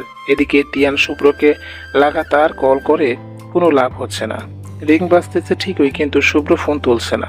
শেষমেশ বিরক্ত হয়ে বলল তিয়ান, এতবার কল করছি, রিং হচ্ছে, কিন্তু শুভ্র ধরছে না কেন? এ বলে গাড়ির স্পিড বাড়িয়ে দিল তিয়ান। হয়তো উনি বিজি আছে, আর ফোন করার দরকার নেই। আপনি আমায় বাড়ি নিয়ে চলুন প্লিজ। বাড়ি? আগে হসপিটালে যেতে হবে। বর্ষা হতাশা ভরা চোখ নিয়ে তাকিয়ে রইল বাইরে। হাতে পায়ে যন্ত্রণা হচ্ছে তার। তার সাথে বুকের ভিতর অজানা এক অস্থিরতা কাজ করছে শুভ্রকে নিয়ে। ভয় হচ্ছে বর্ষা, ভীষণ ভয়। কিন্তু সেই ভয়টা আসলে কিসের সেটা যেন সে বুঝতে পারছে না বর্ষা। হসপিটালের একজন ডাক্তারের রুমে বসে আছে বর্ষা। হাতে পায়ে ব্যান্ডেজ করে দিচ্ছে ডাক্তার। আর তার পাশেই দাঁড়িয়ে আছে তিয়ান। হঠাৎই ডাক্তার বলে উঠল, কি করে হলো এসব? সাইকেলের সাথে ধাক্কা লেগে। হাঁটার সময় দেখে আসবেন না? আসলে বুঝতে পারিনি, রাস্তা পার হচ্ছিলাম, কখন যে সাইকেলটা আসলো খেয়াল করিনি। বুঝেছি। এই বলে বর্ষা হাতে পায়ে ব্যান্ডেজ করে দিয়ে কিছু ওষুধের নাম খাতায় লিখলো। লিখতে লিখতে বলল ডাক্তার, কিছু ওষুধের নাম লিখে দিচ্ছি, সময় মতো খেলে দুদিনের মধ্যেই ঠিক হয়ে যাবেন। উত্তরে তিয়ান বলে উঠল, এমনিতে টেনশনের কোনো কারণ নেই তো ডক্টর? না, তেমন কোনো ব্যাপার নেই। ডাক্তারের কথা শুনে তপ্ত নিঃশ্বাস ফেলে বলল তিয়ান, যাক, ভালো হয়েছে। এই ওষুধগুলো সময় মতো খাবেন, তবেই ঠিক হয়ে যাবেন। বলে ওষুধ লেখা পৃষ্ঠা ছিঁড়ে এগিয়ে দিয়ে বর্ষার দিকে। বর্ষা ধরার আগে তিয়ান কাগজটা ধরে বলে উঠল, ঠিক আছে ডক্টর। অতঃপর ডাক্তারকে ধন্যবাদ জানিয়ে বেরিয়ে যায় বর্ষা আর তিয়ান। দরজা থেকে বেরিয়ে বলে উঠল তিয়ান, আপনি এখানটায় দাঁড়ান বর্ষা ভাবি, আমি ওষুধগুলো কিনে নিয়ে আসি। প্রতিউত্তরে বর্ষা কিছু বলার আগে চলে যায় তিয়ান। তিয়ানের কাজে বর্ষা হতাশ হয়ে একটু, তবে বেশি ভাবলো না। চুপটি করে বসলো সে। তারপর পাশে থাকা চেয়ারটা পায়ের চেয়ে হাতে বেশি চুট পেয়েছে বর্ষা। খুঁড়িয়ে খুঁড়িয়ে হাঁটতে পারলে হাত নাড়াতে প্রচন্ড কষ্ট হচ্ছে বর্ষার। হঠাৎ ফোনটা বেজে উঠল বর্ষার। উপরে মায়ের নাম্বার দেখে খুশি মনে ফোনটা তুলে আস্তে আস্তে এগিয়ে যায় সামনে। নিজের অবস্থার কথাটা পুরোপুরি চেপে গিয়ে বলল সে, হ্যালো মা, কেমন আছো তুমি? মেয়ের কথা শুনে অপর প্রান্তে কান্না ভেজা গলায় বলে উঠল বর্ষার মা। তোকে ছাড়া কেমনে ভালো থাকি বল? কতদিন হয়ে গেল তোকে দেখি না। প্রতিউত্তরে কি বলবে বুঝতে পারছে না বর্ষা। হঠাৎ বর্ষা তার থেকে কিছুটা দূরে শুভ্রের মতো কাউকে দেখলো। বর্ষা বেশ কৌতূহলী এগিয়ে গেল সামনে। সত্যি সত্যি শুভ্রকে দেখে বেশ অবাক হয়ে পিছনে তার। শুভ্র হসপিটালে কি করছে? কেবিন নাম্বার 412-তে হাতে কিছু খাবারের প্যাকেট নিয়ে ঢুকে পড়ে শুভ্র। শুভ্রের কাজে বর্ষাও মাকে পরে কথা বলবে বলে এমনটা বলে ফোনটা কেটে গিয়ে যায় সামনে। তারপর যা দেখলো তাতে তার পায়ের নিচ থেকে মাটি সরে যাওয়ার উপক্রম। কারণ শুভ্র একটা মেয়েকে নিজ হাতে খাইয়ে দিচ্ছে। বর্ষা মেয়েটাকে চেনে না, এর আগে দেখেনি। এর আগে যখন শুভ্রের বন্ধুরা এসেছিল তখন এই মেয়েটাকে দেখেনি। তাহলে এই মেয়েটাকে শুভ্র তাহলে অফিসের নাম করে মিথ্যা বলে এখানে এসেছে, কিন্তু কেন? হুট করে মেয়েটা জড়িয়ে ধরল শুভ্রকে। শুভ্র তেমন কিছু না বলে মাথায় হাত বুলিয়ে দিল মেয়েটির। এদিকে শুভ্রদের এমন কাণ্ড দেখে বুকের মাঝে ছেদ করে উঠল বর্ষার। চোখের কোণায় এসে ভর করেছে নোনা পানি। তাহলে কি শুভ্র এই কারণে বিয়ে করতে চাইছিল না? কিন্তু আর ভাবলো না বর্ষা। মাথা বন বন করছে তার, সবকিছু যেন শূন্য মনে হচ্ছে তার। তাহলে সে যেভাবে ভয় পেয়েছিল তাই হলো। এমন সময় সেখানে উপস্থিত হলো তিয়ান। বর্ষাকে দাঁড়িয়ে থাকতে দেখে বলল সে, বর্ষা ভাবি, আপনি ওখানে কি করছেন? সাথে সাথে চমকে উঠল বর্ষা। দরজা দিয়ে ভিতরে এক পলক তাকালো সে। এদিকে হুট করে টিয়ানের গলার সাথে বর্ষার নাম শুনে চমকে উঠল শুভ্র। তৎক্ষণাৎ সামনে মেয়েটিকে নিজে থেকে ছাড়িয়ে উঠে দাঁড়ালো সে। দরজা খুলে সত্যি সত্যি বর্ষা আর টিয়ানকে দেখে অবাক হয়ে বলল সে। বর্ষা, সঙ্গে সঙ্গে পিছনে ঘুরে তাকালো বর্ষা। চোখ ছলছল করছে তার। টিয়ান শুভ্রকে দেখে বেশ অবাক হয়ে বলল, তুই এখানে? না মানে শুভ্রর কিছু বলার আগে বর্ষা বলে উঠল। কিছু বলতে হবে না আমায়। এইটুকু বলে টিয়ানকে উদ্দেশ্য করে বলল বর্ষা। আমায় একটু বাড়ি দিয়ে যাবেন তিয়ান? আমার শরীরটা ভালো লাগছে না। কিন্তু বর্ষা, কোনো কিন্তু নয়, আপনি না পারলে আমি একাই চলে যাচ্ছি। বলে আস্তে আস্তে এগিয়ে যেতে লাগলো বর্ষা। বর্ষার হাতের পায়ের অবস্থা দেখে বলল শুভ্র, কি হয়েছে ওর? আর বলিস না, রাস্তায় একটা সাইকেলের সাথে ধাক্কা লেগে অ্যাক্সিডেন্ট করেছে। ওহ ভাগ্যিস, আমি তখন সেই রাস্তা দিয়ে যাচ্ছিলাম। তোকে তো কতবার ফোন করলাম, তুই তো ধরলি না। প্রত্যুত্তরে শুভ্র কিছু বলবে তার আগে বর্ষা বলে উঠল, আপনি আমায় নিয়ে যাবেন তিয়ান, নাকি আমি একাই চলে যাব? শুভ্র বুঝতে পেরেছে বর্ষা তাকে আর নীলিমাকে দেখে ফেলেছে। অতঃপর শুভ্র কিছু বলার সুযোগ না দিয়েই বেরিয়ে গেল তিয়ান আর বর্ষা। আর শুভ্র নির্বিকার হয়ে বর্ষার যাওয়ার পানে তাকিয়ে থেকে বলল, তুমি আমায় ভুল বুঝলে বর্ষা। নির্গুম রাতে হিয়াদের বাড়ি থেকে কয়েক কদম দূরে গাড়িতে বসেছিল নির্মল। এমন সময় হুট করেই কোথা থেকে যেন হিয়া দৌড়ে এসে জড়িয়ে ধরল তাকে। আকস্মিকতায় হিয়ার এমন কাণ্ড চোখ বড় বড় হয়ে যায় নির্মলের। তৎক্ষণাৎ অবাক হয়ে বলল সে, কি হলো তোমার? বিস্মিত ভরা চেহারা নিয়ে তাকিয়ে আছে নির্মল হিয়ার দিকে। সে ভাবেনি এই মুহূর্তে হুট করে কোথা থেকে হিয়া এসে তাকে জড়িয়ে ধরবে। নির্মল বেশ অবাক হয়েই আবারও প্রশ্ন করে বসলো হিয়াকে। বলল, কি হয়েছে তোমার? এবারও নিশ্চুপ হিয়া। হিয়াকে চুপ থাকতে দেখে আবারও বলে উঠল নির্মল। কি হলো, তুমি কথা বলছো না কেন? প্রতি উত্তরে নির্মলের দিকে নিশ্চুপে তাকিয়ে থাকে হিয়া। যা দেখে বলে নির্মল। তুমি না বললে আমি বুঝবো কি করে? নির্মলের কথা শুনে হিয়া হতাশা ভরা কণ্ঠ নিয়ে বলল, আপনি আমায় কখনো ছেড়ে যাবেন না তো নির্মল? এবার নির্মল সত্যি হতভাগ। এই নির্ঘুম রাতে হুট করে হিয়ার এমন অদ্ভুত কথা শুনে যেন সত্যি নির্বিকার নির্মল। নির্মল বিস্ময় ভরা কণ্ঠ নিয়ে বলল, তুমি এত রাতে এই কথাটা বলার জন্য এখানে এসেছো হিয়া? আপনি আমার প্রশ্নের উত্তরটা দিন প্লিজ। কি উত্তর দিব? এটা কোনো প্রশ্ন হলো? বিরক্ত হলো হিয়া। এই লোকটা সোজা কথাটা সোজাভাবে বলতে পারে না কেন? হিয়া কিছুটা বিরক্তির স্বর নিয়েই বলল, আপনাকে যে প্রশ্নটা করেছি তার হ্যাঁ বা না বলতে পারছেন না কেন? নির্মল চুপ রইল, কিছু বলল না। নির্মলকে চুপ থাকতে দেখে বেশ নির্বিকার স্বর নিয়ে বলল হিয়া, কি হলো, আপনি কথা বলছেন না কেন? হিয়ার কথা শুনে শীতল দৃষ্টিতে তাকালো নির্মল হিয়ার দিকে।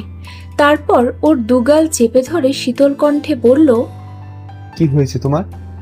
নির্মলের কাজে হিয়া ছলছল চোখে নির্মলের দিকে তাকিয়ে বলল, আপনি আমায় ছাড়া অন্য কোনো মেয়েকে কখনো ভালোবেসে ফেলবেন না তো নির্মল? হতাশ নির্মল।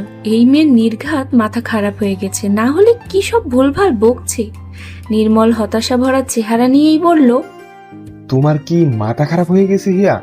কি সব উল্টোপাল্টা বকছো? আপনি আমার কথার সরাসরি জবাব কেন দিচ্ছেন না বলুন? না আমায় ছাড়া অন্য কোনো মেয়েকে কখনো ভালোবাসবেন না? এবার নির্মল কিছু একটা ভেবে বলে উঠল, ভালোবাসলেই বা কি, তুমি তো আমায় ভালোবাসো না। নির্মলের কথা শুনে বুকটা ছ্যাদ করে উঠল হিয়ার। ফট করেই আবারও শক্ত করে জড়িয়ে ধরল সে নির্মলকে। তারপর কান্না ভেজা কণ্ঠ নিয়ে বলল, এভাবে বলবেন না। আর কে বলেছে আমি আপনায় ভালোবাসি না? আমিও আপনায় ভালোবাসি নির্মল। বলতে বলতেই কেঁদে ফেলে হিয়া। হিয়ার কাণ্ডে যেন চোখ বেরিয়ে আসার উপক্রম নির্মলের। চটজলদি হিয়াকে নিজের থেকে ছাড়িয়ে ওর চোখের দিকে তাকিয়ে বলল, আরে তুমি কাঁদছো কেন? আমি তো মজা করে বলছিলাম। এমন মজা কখনো করবেন না নির্মল। আমার ভীষণ কষ্ট হচ্ছে। কেন হচ্ছে জানি না, কিন্তু কষ্ট হচ্ছে। বুক ছিঁড়ে কান্না পাচ্ছে। বলেই কাঁদতে লাগলো হিয়া। হিয়ার কাণ্ডে নির্মল বিস্মিত। তৎক্ষণাৎ হিয়াকে বুকে জড়িয়ে ধরে বলল নির্মল, ঠিক আছে ঠিক আছে, আর কাঁদতে হবে না। আমি তোমাকে ছাড়া অন্য কাউকে ভালোবাসবো না। আর এখন তুমিও তো আমায় ভালোবাসো বললে, তাহলে বিয়েটা করে ফেলি। নির্মলের কথা শুনে হিয়া কান্না ভেজা কণ্ঠ নিয়ে বলল, আপনার আমি বিয়ে করব কেন? যা বাবা, এখনই তো বললে তুমি আমায় ভালোবাসো, তাহলে বিয়ে করবে না কেন? ভালোবাসি বলেছি, বিয়ে করব এমনটা তো বলিনি। হতভাগ নির্মল খানিকটা বিরক্ত নিয়ে বলল সে। বিয়ে না করলে আমিও অন্য মেয়েকে ভালোবেসে ফেলবো, তারপর কাঁদলেও আমাকে পাবে না। নির্মলের এবারের কথা শুনে আরো উচ্চস্বরে কেঁদে উঠল হিয়া। হিয়ার কাণ্ডে আশেপাশে তাকালো নির্মল। এত রাতে হিয়ার এমন পাগলামি দেখে সত্যি নিরাশ নির্মল। নির্মল হিয়ার মুখ চেপে ধরে বলল, এত জোরে কাঁদছো কেন? আশেপাশের লোকজনকে কি জানাতে চাইছো আমরা এখানে আসি? হিয়া শুনল, থেমে গেল নিরালায়। হিয়াকে থামতে দেখে নির্মল মুখ থেকে হাত সরিয়ে বলল, একদম কাঁদবে না। আর কখন থেকে উল্টো পাল্টা বকে চলেছে, তুমি জানো না এই নির্মল হেয়া ব্যতীত অন্য কাউকে চায় না? তাই চুপ থাকো। আর হ্যাঁ, তুমিও চাও বা না চাও, খুব শীঘ্রই আমরা বিয়ে করছি। হিয়া ধমকালো। সত্যি তো, এতক্ষণ যাবৎ কিসব পাগলামি করলো সে? মাথার তারগুলো বোধহয় সত্যিই ছেড়ে গিয়েছে তার। ছি ছি, নিশ্চয়ই রাতের বেলা তাকে ভূতে ধরেছিল। হিয়াকে চুপ থাকতে দেখে আবারও বলে উঠল নির্মল। কি হলো, কিছু বলছো না কেন? প্রতি উত্তরে নির্বিকার হয়ে বলল হিয়া। কি বলবো?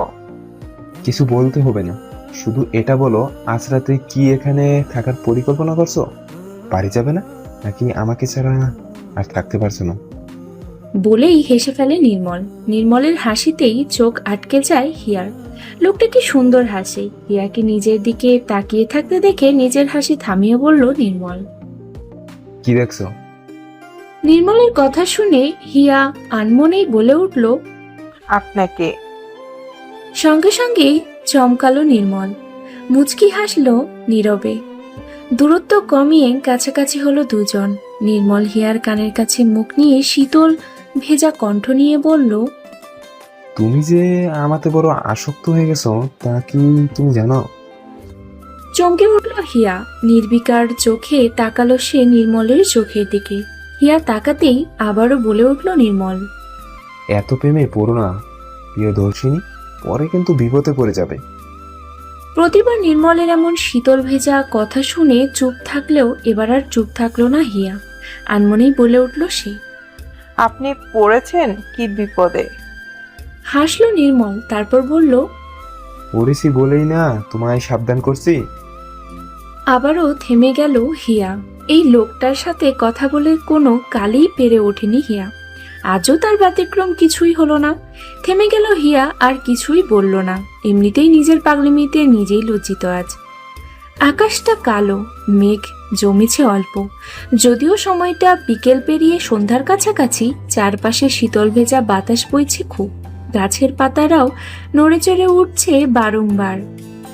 এসবের ভিড়েই বেলকনিতে চুপচাপ দাঁড়িয়ে আছে বর্ষা। নির্বিকার সে। চোখের পানি শুকিয়ে গেছে অনেক আগেই। বুকের ভেতর দগদগ করছে, সাথে চিনচিনে ব্যথা অনুভব হচ্ছে খুব। বর্ষ কল্পনাও করতে পারেনি শুভ্রতাকে ঠকাবে। অবশ্য ঠকাবে বললে ভুল হবে। সুব্রত কোনোদিন তাকে ভালোই বাসেনি। বিয়ের আগেই তো ডিভোর্স নিয়ে কথা বলেছিল। এবার বর্ষা বুঝতে পেরেছে শুভ্র কেন বিয়েটা করতে চায়নি।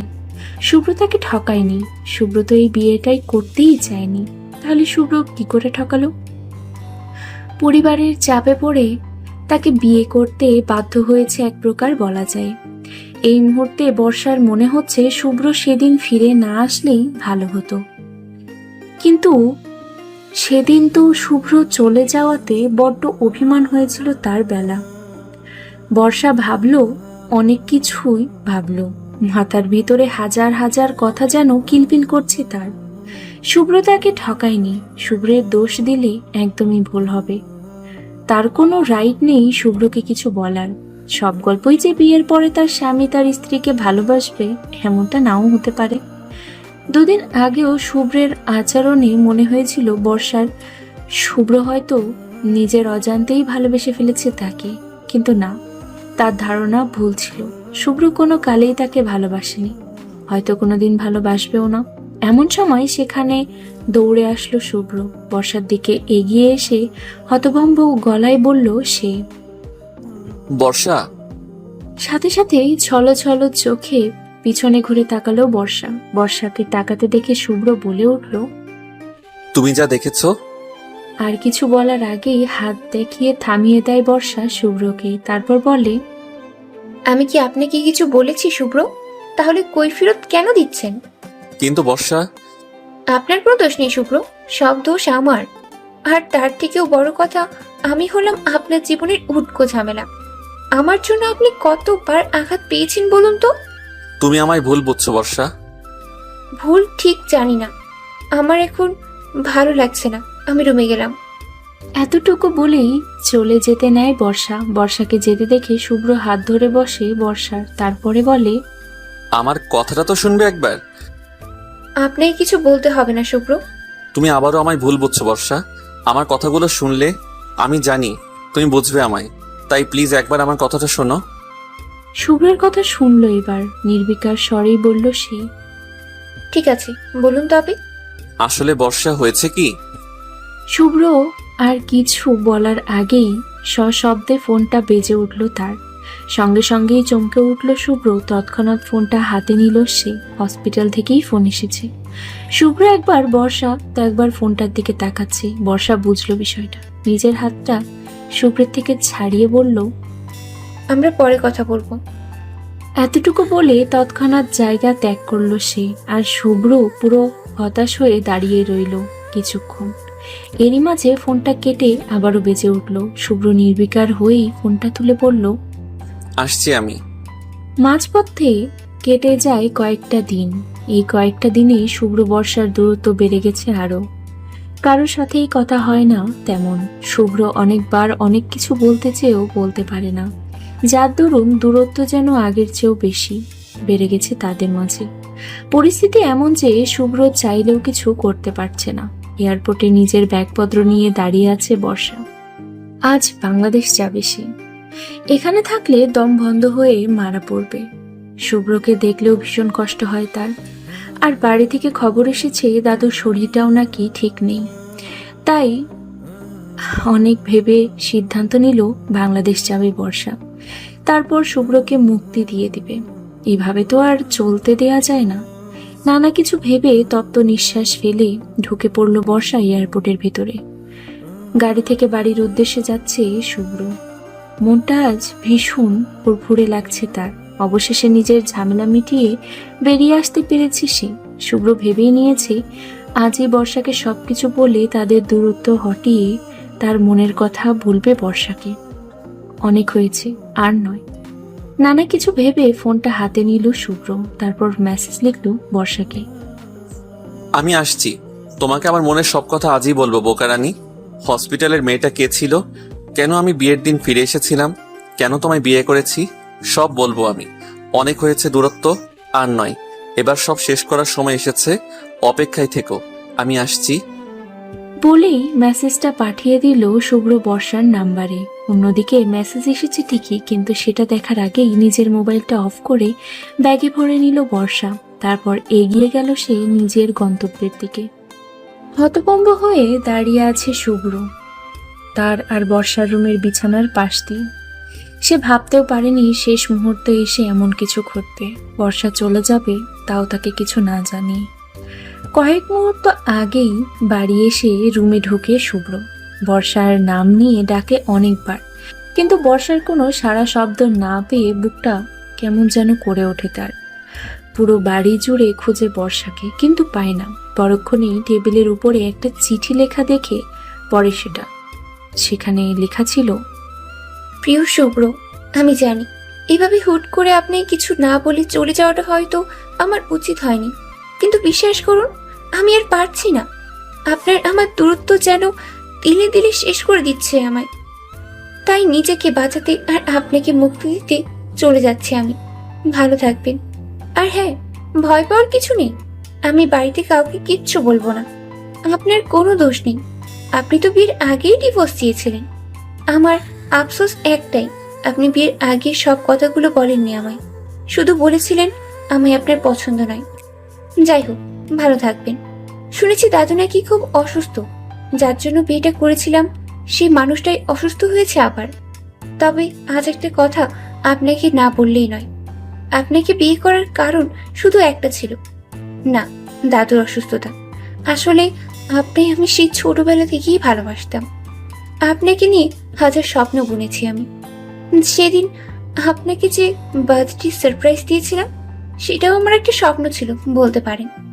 যাই হোক, আপাতত এই কথাগুলো বড্ড অর্থহীন, জানানোর ইচ্ছে ছিল না তেমন, কিন্তু কেন যেন আজ বলতে ইচ্ছে হলো, তাই বলেই দিলাম খুব করে। তবে ভাববেন না এই ভালোবাসার দোহাই দিয়ে আপনার জীবনে কোনো ঝামেলা করব না আমি। ভালো থাকবেন আপনি আপনার মতো, আর আমি আমার মতো। এই কয়েকদিনের দূরত্বে আমি এত কিছু বুঝে গেছি, জোর করে ভালোবাসা হয় না। আমি আপনার জীবনে কোনো ঝামেলা মাত্র। তাই আমি সিদ্ধান্ত নিয়েছি খুব শীঘ্রই আপনাকে সেই ঝামেলা থেকে মুক্তি করে দেব। ইতি, আপনার অপ্রিয় একজন মানুষ, বর্ষা। পুরো চিঠিটা পড়ে পুরোই নিস্তব্ধ শুভ্র। আনমনেই বলে উঠল, তুমি আমার অপ্রিয় নও বর্ষা, প্রিয় কেউ। তপ্ত নিঃশ্বাস ফেলল শুভ্র। বড্ড খারাপ লাগা কাজ করছে তার ভেতর। কেন সে আগেই কিছু বলল না বর্ষাকে? ধপ করে নিচে বসে পড়ল শুভ্র। মাথা ভনভন করছে তার। এখন কি করবে সে? কিভাবে বোঝাবে বর্ষাকে? একসময় অপ্রিয় ছিল সে, কিন্তু এখন অনেক আপন প্রিয় কেউ। মাথা ভনভন করছে শুভ্রের। হঠাৎই শুভ্রের চোখ গেল খাটের ঠিক কর্নারের দিকে। বর্ষা দেওয়া সেই গিফট বক্সটা পড়ে আছে সেখানেই। তালে তালে এই কয়েকদিনে দেখা হয়নি সেটা। শুভ্র চটপট এগিয়ে যায় সেটার দিকে। নিচে বসেই খুলে দেখল গিফট বক্সটা। সেখানে রয়েছে লাভের তৈরি একটা শোপিস, সাথে ছোট একটা লাল রঙের টেডি, তার সাথে ছোট্ট একটা চিরকুট। শুভ্র সব রেখে চিরকুটটা হাতে নিল। সেখানে লেখা, জানি না আমার অনুভূতিগুলো আজও আপনার কাছে উপস্থাপন করতে পারবো কিনা। অনেকদিন যাবৎ ভাবছি আপনাকে আমার মনের কথাগুলো বলেই দিই, কিন্তু সাহসই কুলাচ্ছিল না। তবে আজ অনেক ভেবে চিন্তে সাহস করে বলতে এসেছি আপনাকে। ভীষণ ভালোবাসি আপনাকে, সেই ছোটবেলা থেকে। আপনাকে ছোটবেলা থেকে নিজের অজান্তে অনেকবার আঘাত করেছি আমি। এর জন্য আমি খুবই দুঃখিত।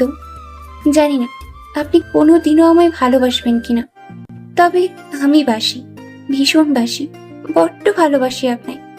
আপনার উত্তরের অপেক্ষায় আছি, কিন্তু প্লিজ নিরাশ করবেন না একটু। ইতি, বর্ষা। আনমনেই হাসলো শুভ্র। মেয়েটা তাকে বড্ডই ভালোবেসে ফেলেছে, কিন্তু এখন কথাটা ভাবতেই হাসি গায়েব হয়ে গেল শুভ্রের। কি করবে এখন? হঠাৎই বলে উঠল শুভ্র, বাংলাদেশ যেতে হবে, যত তাড়াতাড়ি সম্ভব দূরত্ব হাঁটাতেই হবে। এ যেন বেশি যন্ত্রণা দিয়ে ফেলেছে তাদের। জানিস তো, একটুখানি ভুল বোঝাবুঝি একটা সম্পর্ক ভেঙে দেওয়ার অনেকখানি ক্ষমতা রাখে। কিছুটা ওই কাচের গ্লাস হাত থেকে পড়ে গিয়ে ভেঙে যাওয়ার সময়ের মতো। ভরা ক্লাসরুমের মাঝে বসে হুট করেই কথাটা বলে উঠল হিয়া সিফাকে। আর হিয়ার কথা শুনে হালকা চমকে উঠল সিফা। বেশ খানিকটা অবাক হয়েই বলল সে। মানে? প্রতি উত্তরে তাকায় হিয়া সিফার মুখের দিকে, তারপর বলে, তুই কি বুঝিসনি আমার কথা? বুঝিনি এমনটা নয়, আসলে তুই কিসের ভিডিওর কথা বললি সেটাই ভাবছি। বেশি ভেবে কাজ নেই বুঝলি। সব সময় এতটুকু মাথায় রাখবি যে অনেক সময় আমরা চোখের সামনে যেটা দেখি সেটা সত্যি হয় না। দেখার মাঝেও অনেক সত্যতা লুকিয়ে থাকে, যেটা জানলে হয়তো তুই নিজেও ভীষণ চমকে যাবি। হিয়ার কথার আগামাথা কিছু বুঝতে না পেরেই বলে উঠল সিফা। আমি তোর কথার আগামাথা কিছুই বুঝতে পারছি না হিয়া। এবার বেশ বিরক্ত হলো হিয়া। বিরক্ত মাখা দৃষ্টি নিয়েই সিফার দিকে তাকিয়ে বলল সে, এত বুঝে তোর কি কাজ? যা বাবা, এত কিছু বললি, কিন্তু কেন বললি তা শুনবো না। বেশি শুনে কাজ নেই, শুধু এতটুকু জেনে রাখ, খুব শীঘ্রই আমি আর নির্মল বিয়ে করছি। সঙ্গে সঙ্গে চোখ বড় বড় হয়ে যায় সিফার। অবাক হয়েই বলে সে, কি? দিনে দিনে কি কানা হয়ে যাচ্ছিস নাকি? কানা হয়নি, কিন্তু তোর কথাটা যেন হজম হলো না। হজম না হওয়ার কি আছে? তুই সত্যি সত্যি নির্মল ভাইয়াকে বিয়ে করবি? তা নয় তো কি, নির্মল আমায় কতটা ভালোবাসে বলতো। কিন্তু কিছুদিন আগেই তো নির্মল ভাইয়াকে ভিলেন বলে আখ্যায়িত করলি, তার বেলা?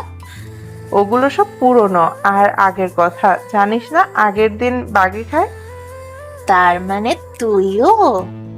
উত্তরে মুচকি হাসে হিয়া, যা দেখে সিফা খুশি হয়ে বলে, যা, ভালো হয়েছে, অবশেষে নির্মল ভাইয়া তোর মন জয় করতে পারলো। উরে কাকু, পিয়া খামু। শেষের কথাটা সিফা এতটাই জোরে বলল যে আশেপাশের সবাই তাকালো ওদের দিকে। টিচার তো তৎক্ষণাৎ বলেই উঠল, সাইলেন্স। সিফা ঠোঁটে কামড় দিল মুহূর্তেই। সিফার কাণ্ডে হিয়া সোজা হয়ে বসলো, তারপর বইয়ের পাতার দিকে তাকিয়ে আস্তে আস্তে বলল, তুই কি আস্তে কথা বলতে পারিস না বুদ্ধু? হিয়ার কথা শুনে সিফাও ঠোঁটে কামড় দিয়ে আসতে বলল, সরি দোস্ত, এক্সাইটিং এর জন্য হয়ে গেছে। প্রতি উত্তরে শুধু একটা শব্দই উচ্চারণ করে হিয়া। পাগল একটা। সপ্তাহ দিয়ে ডাইনিং টেবিলের সামনে বসে টিভিতে নাটক দেখতে দেখতে সুপারি কাটছিল বর্ষাদের বাড়ির কাজের লোক রাহেলা সুন্দরী। পাশেই বর্ষার মা বসে আছে চুপচাপ। ইদানিং কোনো কিছুই ভালো লাগে না তার। বর্ষা বাবা মায়ের একমাত্র সন্তান, যার দরুন বর্ষা চলে যাওয়ায় পুরো বাড়িটাই একদম ফাঁকা হয়ে গেছে তাদের।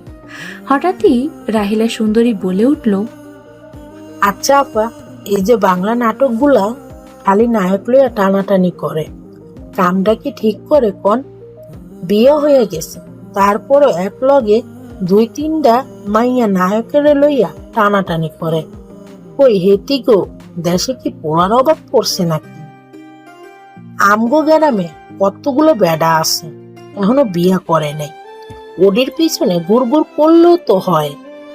রাহিলার কথা শুনে বর্ষার মা ফিক করে হেসে ফেললো, তারপর বলল, তুমিও না রাহেলা, কি যে বলো। আশা কইতেছি আপা, মোর ছোটবেলা থেকেই স্বপ্ন একটু ঘটকালি করুম, কিন্তু কোনোদিন সুযোগই পাইলাম না। রাহিলার কথা শুনে এবার উচ্চ স্বরে হেসে ফেললো বর্ষার মা। পাল্টা কিছু বলবে এরই মাঝে বাড়ির কলিং বেলটা বেজে উঠল উচ্চ শব্দে, যা দেখে রাহিলা সুপারি কাটা বন্ধ করে বলল, আপনি বহেন, আমি খুলতেছি। বলেই চটজলদি বসা থেকে উঠে দাঁড়ালো রাহেলা, তারপর এগিয়ে গেল দরজার কাছে। দরজা খুলতেই বর্ষাকে দেখে বেশ অবাক হয়ে চেঁচিয়ে বলল রাহেলা, আপা, বর্ষামণি আইছে। রাহিলার কথা শুনে বর্ষার মা বেশ অবাক হয়েই বলল, মাথা গেছে নাকি রাহেলা? বর্ষা কি করে আসবে? ও তো লন্ডনে। আমি সত্যি কইতেছি আপা, দেখেন। ততক্ষণে বর্ষাও বাড়ির ভিতরে ঢুকে পড়ে। বর্ষার মাও পিছনে ঘুরে সত্যি সত্যি বর্ষাকে দেখে অবাক হয়ে বলে উঠল, তুই এসেছিস মা? প্রতি উত্তরে মায়ের কাছে এগিয়ে সে মাকে জড়িয়ে ধরে নির্বিকার গলায় বলল বর্ষা, কেমন আছো মা? ভালো, তুই? ভালো। মেয়ের কথা শুনে মেয়েকে ছাড়িয়ে বলল বর্ষার মা, তা হঠাৎ চলে এলি, শুভ্র আসেনি? তোমাদের কথা ভীষণ মনে পড়ছিল, আর দাদুরও নাকি শরীরটা ভালো নেই, তাই চলে এলাম। তা না হয় বুঝলাম, শুভ্র আসেনি কেন? উনি অফিসের কাছে ব্যস্ত মা, তাই আসেনি, আমি একাই এসেছি। ও, তা তুই কি এয়ারপোর্ট থেকে সরাসরি এখানে এসেছিস? যাক, ভালো হয়েছে। তুই রুমে গিয়ে ফ্রেশ হ, আমি খাবার দিচ্ছি। মায়ের কথার উত্তর হিসেবে তেমন কিছু না বলেই নিজের রুমের দিকে অগ্রসর হলো বর্ষা। মেয়ের কাছে খানিকটা খটকা লাগলো বর্ষার মায়ের। মেয়েটা হুট করেই চলে এলেও কাউকে কিছু না বলে, চোখ মুখ দেখেও ঠিক ভালো ঠেকলো না কিছু। কি হয়েছে তবে, ভাবলো বর্ষার মা। হসপিটালে নিজের রুমের চেম্বারে বসে আছে নির্মল, চোখে মুখে খুশির ছাপ তার। পরিশেষে তার প্রাণ প্রিয়দর্শিনী তাকে ভালোবাসি বলেছে। এবার খুব শীঘ্রই হিয়াকে বিয়ে করে একেবারে নিজের করে নিবে নির্মল। হঠাৎই পেশেন্টের কথায় হুঁশ আসে নির্মলের। পেশেন্ট বলে, আবার কি আশা লাগবে ডাক্তারবাবু? প্রতি উত্তরে পেশেন্টের দিকে তাকিয়ে বলল নির্মল, জি। এই ওষুধগুলো খেয়ে কতটুকু সুস্থতা ফিল করছেন এটা বলার জন্য হলেও আপনাকে একবার আসতে হবে। ঠিক আছে ডাক্তারবাবু। এই বলে লোকটি বেরিয়ে গেল রুম থেকে। এর মাঝেই সেখানে উপস্থিত হলো নির্মলের বন্ধু আকিব। খুব খুশি খুশি ভাব নিয়েই বলল সে। ভাই, ভাবি তো বিয়ে করতে রাজি, এবার তবে বিয়ের তোড়জোড়টা শুরু করে দেই। আকিবের কথা শুনে বেশ অবাক হয়ে বলল নির্মল। তুই কি করে জানলি? আরে ভাই, এখন কি আর খাই সুজি?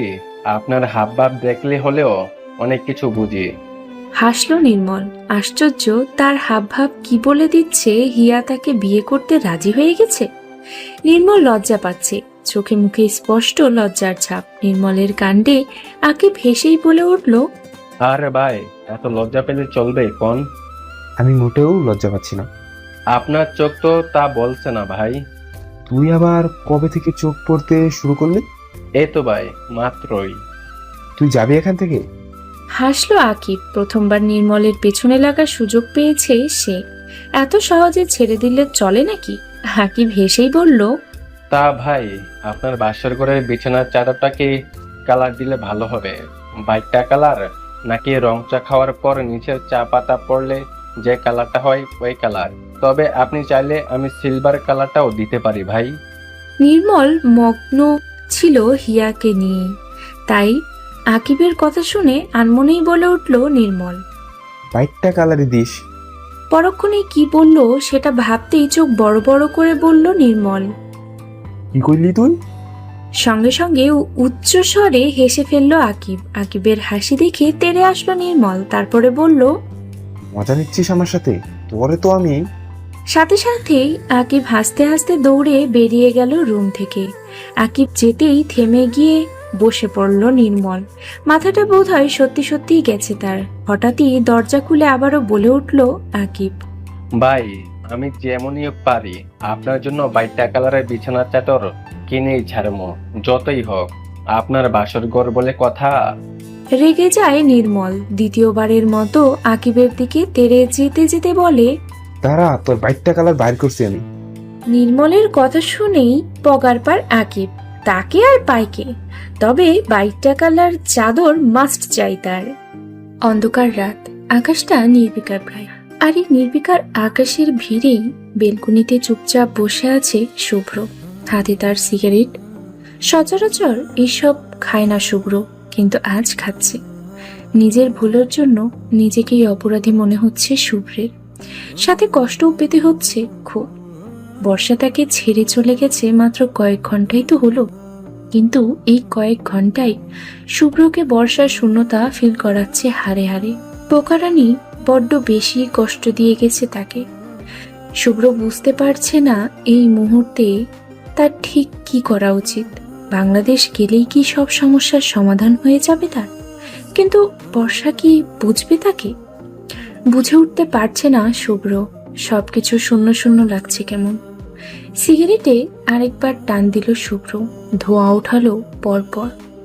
এমন সময় বিকট শব্দে শুভ্রের ফোনটা বেজে উঠল। শুভ্র ফোনটা হাতে নিল, দেখলো মোবাইল স্ক্রিনে থাকা ঔপন্যাসিকা নামটা জলজল করছে।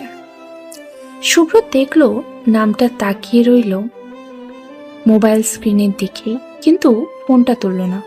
ভালো লাগছে না এই মুহূর্তে। শুভ্র তাকিয়ে থাকতে থাকতেই ফোন বেজেই কেটে গেল একবার। শুভ্র তাকিয়ে রইল সেদিকে। এরই মাঝে আবারও বেজে উঠল ফোনটা। শুভ্র এবারও তাকিয়ে রইল কিছুক্ষণ। তারপর ইচ্ছে না থাকা সত্ত্বেও ফোনটা তুলল সে। তারপর নীরব কণ্ঠে বলল, হ্যালো। সাথে সাথেই অপর প্রান্তের মেয়েটি বলে উঠল, কি মিস্টার হিরো, হিরোইন ছেড়ে চলে গেছে বলে দেবদাস হয়ে বসে আছেন নাকি? মেয়েটির কথা শুনে খুব আক্ষেপ নিয়েই বলে উঠল শুভ্র, আর হিরো? আমার তো মনে হয় এই গল্পের আসল ভিলেন আমি। শুভ্রের কথা শুনে হাসলো মেয়েটি। যা শুনে বলল শুভ্র, তুমি হাসছো? হাসবো না তো কি করব? কি এত ভাবছেন বলুন তো? বিশ্বাস করো, আমি সত্যি বুঝতে পারছি না এই মুহূর্তে আমার কি করা উচিত। কি করবেন মানে? হিরোইনের অভিমান ভাঙাবেন? তা বাংলাদেশে কবে আসতেছেন? আসতে তো কালই মন চায়, কিন্তু অফিস থেকে ছুটি দিচ্ছে না। আপনার অফিস আগে না বউ? আর বউ, সে তো ভুল বুঝে ডিভোর্স দেওয়ার কথা ভাবছে। তা ভাববে না আপনি অন্য মেয়েকে জড়িয়ে ধরবেন, বউকে ইগনোর করবেন, তাহলে বউ কি তা দেখে ঘরে বসে আঙুল চুষবে? হতভাগ শুভ্র, হতভাগ হয়েই বলল শুভ্র। তুই সব জেনেও এসব বলছো? বলছি, কারণ বর্ষা তো জানে না, এটা আপনাই বুঝতে হবে। আর বর্ষার জায়গায় যে কেউ থাকলে এমনটাই করতো, আমি থাকলেও হয়তো আমিও এমনই করতাম। সব বুঝতে পারছি আমি, কিন্তু পরিস্থিতিটাই এমন ছিল যে আমি চাইলেও কিছু করতে পারছিলাম না। তবে আমি তো এসেছিলাম বর্ষার কাছে সবটা বলতে, কিন্তু সব শোনার আগেই তো বর্ষা চলে গেল। আসলে কি বলুন তো, জীবনটা এমনই, হুট করেই সবকিছু ঘটে যায়। সেটাই তো দেখছি। তবে এখন যা হয়ে গেছে সেটা ভেবে লাভ নেই। সামনে খারাপ কিছু হওয়ার সবটা সামলান শুভ্র। সামলাবো তো বটেই। তাড়াতাড়ি করবেন, দূরত্ব আর সয় না। শুভ্র অবাক হলো অপর প্রান্তের মেয়েটার কথা শুনে। অবাক হয়েই বলল সে, তোমার আবার কিসের দূরত্ব? ওটা আপনি বুঝবেন না। যাই হোক, তোমার খবর বলো, বিয়ে কবে করছো? শুভ্রের কথা শুনে বেশ আগ্রহ নিয়েই বলল মেয়েটি। করব খুব শীঘ্রই, আপনাকে আর বর্ষাকে, কিন্তু আসতেই হবে। তা নয় আসলাম, তোমার হিটলার বাবা রাজি তো বিয়েতে? বাবার কথা জানি না, কিন্তু বিয়েটা আমি করছি, ভালোবাসি কিনা। উত্তরে হাসলো শুভ্র, তারপর বলল, অল দ্য বেস্ট। আপনাকেও খুব শীঘ্রই চলে আসুন শুভ্র। অভিমান মেশানো দূরত্ব বেশি দিন ফেলে রাখা ঠিক না। তপ্ত নিঃশ্বাস ফেলল শুভ্র, তারপর বলল, আমি জানি, কিন্তু কি করব বলো, আমি যে নিরুপায়। নিরুপায় বলে কিছু হয় না শুভ্র, সবই পরিস্থিতির শিকার।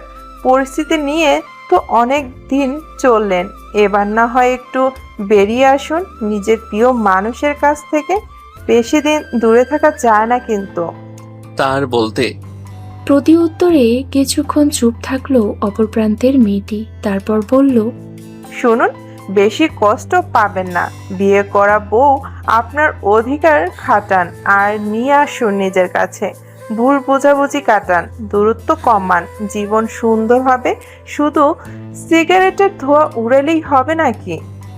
অবাক হলো শুভ্র, সে সিগারেটে ধোঁয়া উড়াচ্ছে এটা ওই মেয়েটা কি করে জানলো? তবে বেশি ভাবলো না, একটু সাহসিকতাও বাড়লো যেন শুভ্রের ঔপন্যাসিকার কথা শুনে। শুভ্র মনে মনে ভাবলো অনেক কিছু, তারপর বলল, ঠিক বলেছ, আমি আসছি ঔপন্যাসিকা। শুভ্রের কথা শুনে খুশি হলো অপর প্রান্তের মেয়েটি, তারপর বলল, এই না হলে হিরোর মতো কথা। অতঃপর পরপর আরো কিছুক্ষণ কথা হয় শুভ্রের সাথে ঔপন্যাসিকার নামক সেভ করা মেয়েটির সাথে। সিগারেটটা হাতে বসেই পুড়ে পুড়ে কমতে থাকে একটু একটু করে। শুভ্র আর খেলো না, হয়তো ভুলেই গেছে তার হাতে সিগারেটের ধোঁয়া উঠছে। পরন্ত বিকেল, জানালার কার্নিশ বেয়ে উপচে আসছে রঙিন আলো। বাতাস বইছে না তেমন, হালকা গরম গরম ভাব। গাছের পাতারাও নিশ্চুপ, আজ নড়ছে না তেমন। আর এই নিশ্চুপতার ভিড়েই বেলকুনিতে থাকা গ্রিল ধরে চুপচাপ দাঁড়িয়ে আছে বর্ষা। আজ 2 দিন হলো বর্ষা লন্ডন থেকে এসেছে, অথচ এই 2 দিনে একটি বারও কথা হয়নি শুভ্রের সাথে বর্ষার। অবশ্য হবে কি করে, আসার পর থেকে এখন পর্যন্ত মোবাইলটা ব্যাগ থেকেই বের করেনি বর্ষা। মন খারাপ, তাকে এমনভাবে গ্রাস করেছে যে মোবাইল, টিভি, ইন্টারনেট সব কিছুতেই বেমানান লাগছে নিজের কাছে। কষ্ট হয় বর্ষার, ভীষণ কষ্ট। যখনই হসপিটালের সেই মেয়েটার সাথে শুভ্রের জড়িয়ে ধরার বিষয়টা মনে করে, তখনই সবকিছু এলোমেলো লাগে বর্ষার। চোখ বেয়ে 2 ফোঁটা পানি গড়তে পড়ল নিচে। শুভ্র তাকে ভীষণ যন্ত্রণা দিচ্ছে, এই যন্ত্রণা প্রথম অনুভব করছিল বর্ষা।